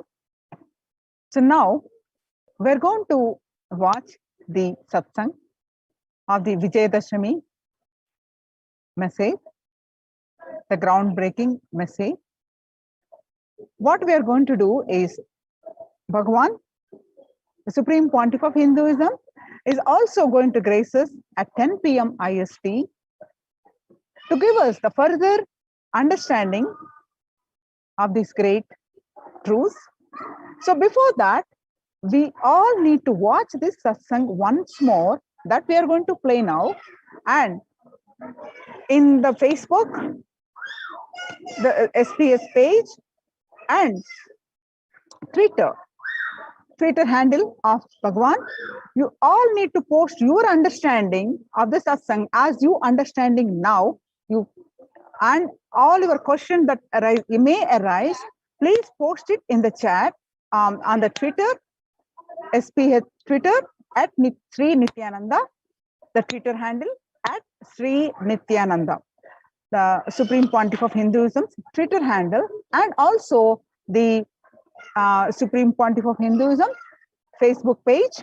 You please post your questions and profile, Facebook profile also. Post your understanding of the satsang, the repeat satsang, and be ready at 10 p.m. to further understanding that the Supreme Pontiff of Hinduism is going to reveal. So you have to tag at ask the hashtag ask the avatar. Post your understanding and tag hashtag ask the avatar. The Supreme Pontiff of Hinduism may choose to answer your questions. So I repeat, as your understanding, you can post or the question that may arise, even the questions also you can post with the hashtag ask the avatar. The Supreme Pontiff of Hinduism may choose to answer your question. So let's get ready to listen to the satsang one more time and post our understanding of the satsang and any question that we may have. Let's post it at the Supreme Pontiff of Hinduism's Facebook and the Twitter with the hashtag ask the avatar and get your questions. You may be lucky enough to get your questions answered. So let's get ready for this exciting opportunity and let's get ready, prepare ourselves with a thorough understanding, with one more level of understanding to listen to the satsang, the live satsang at 10 p.m. IST. Thank you, Nithyanandam.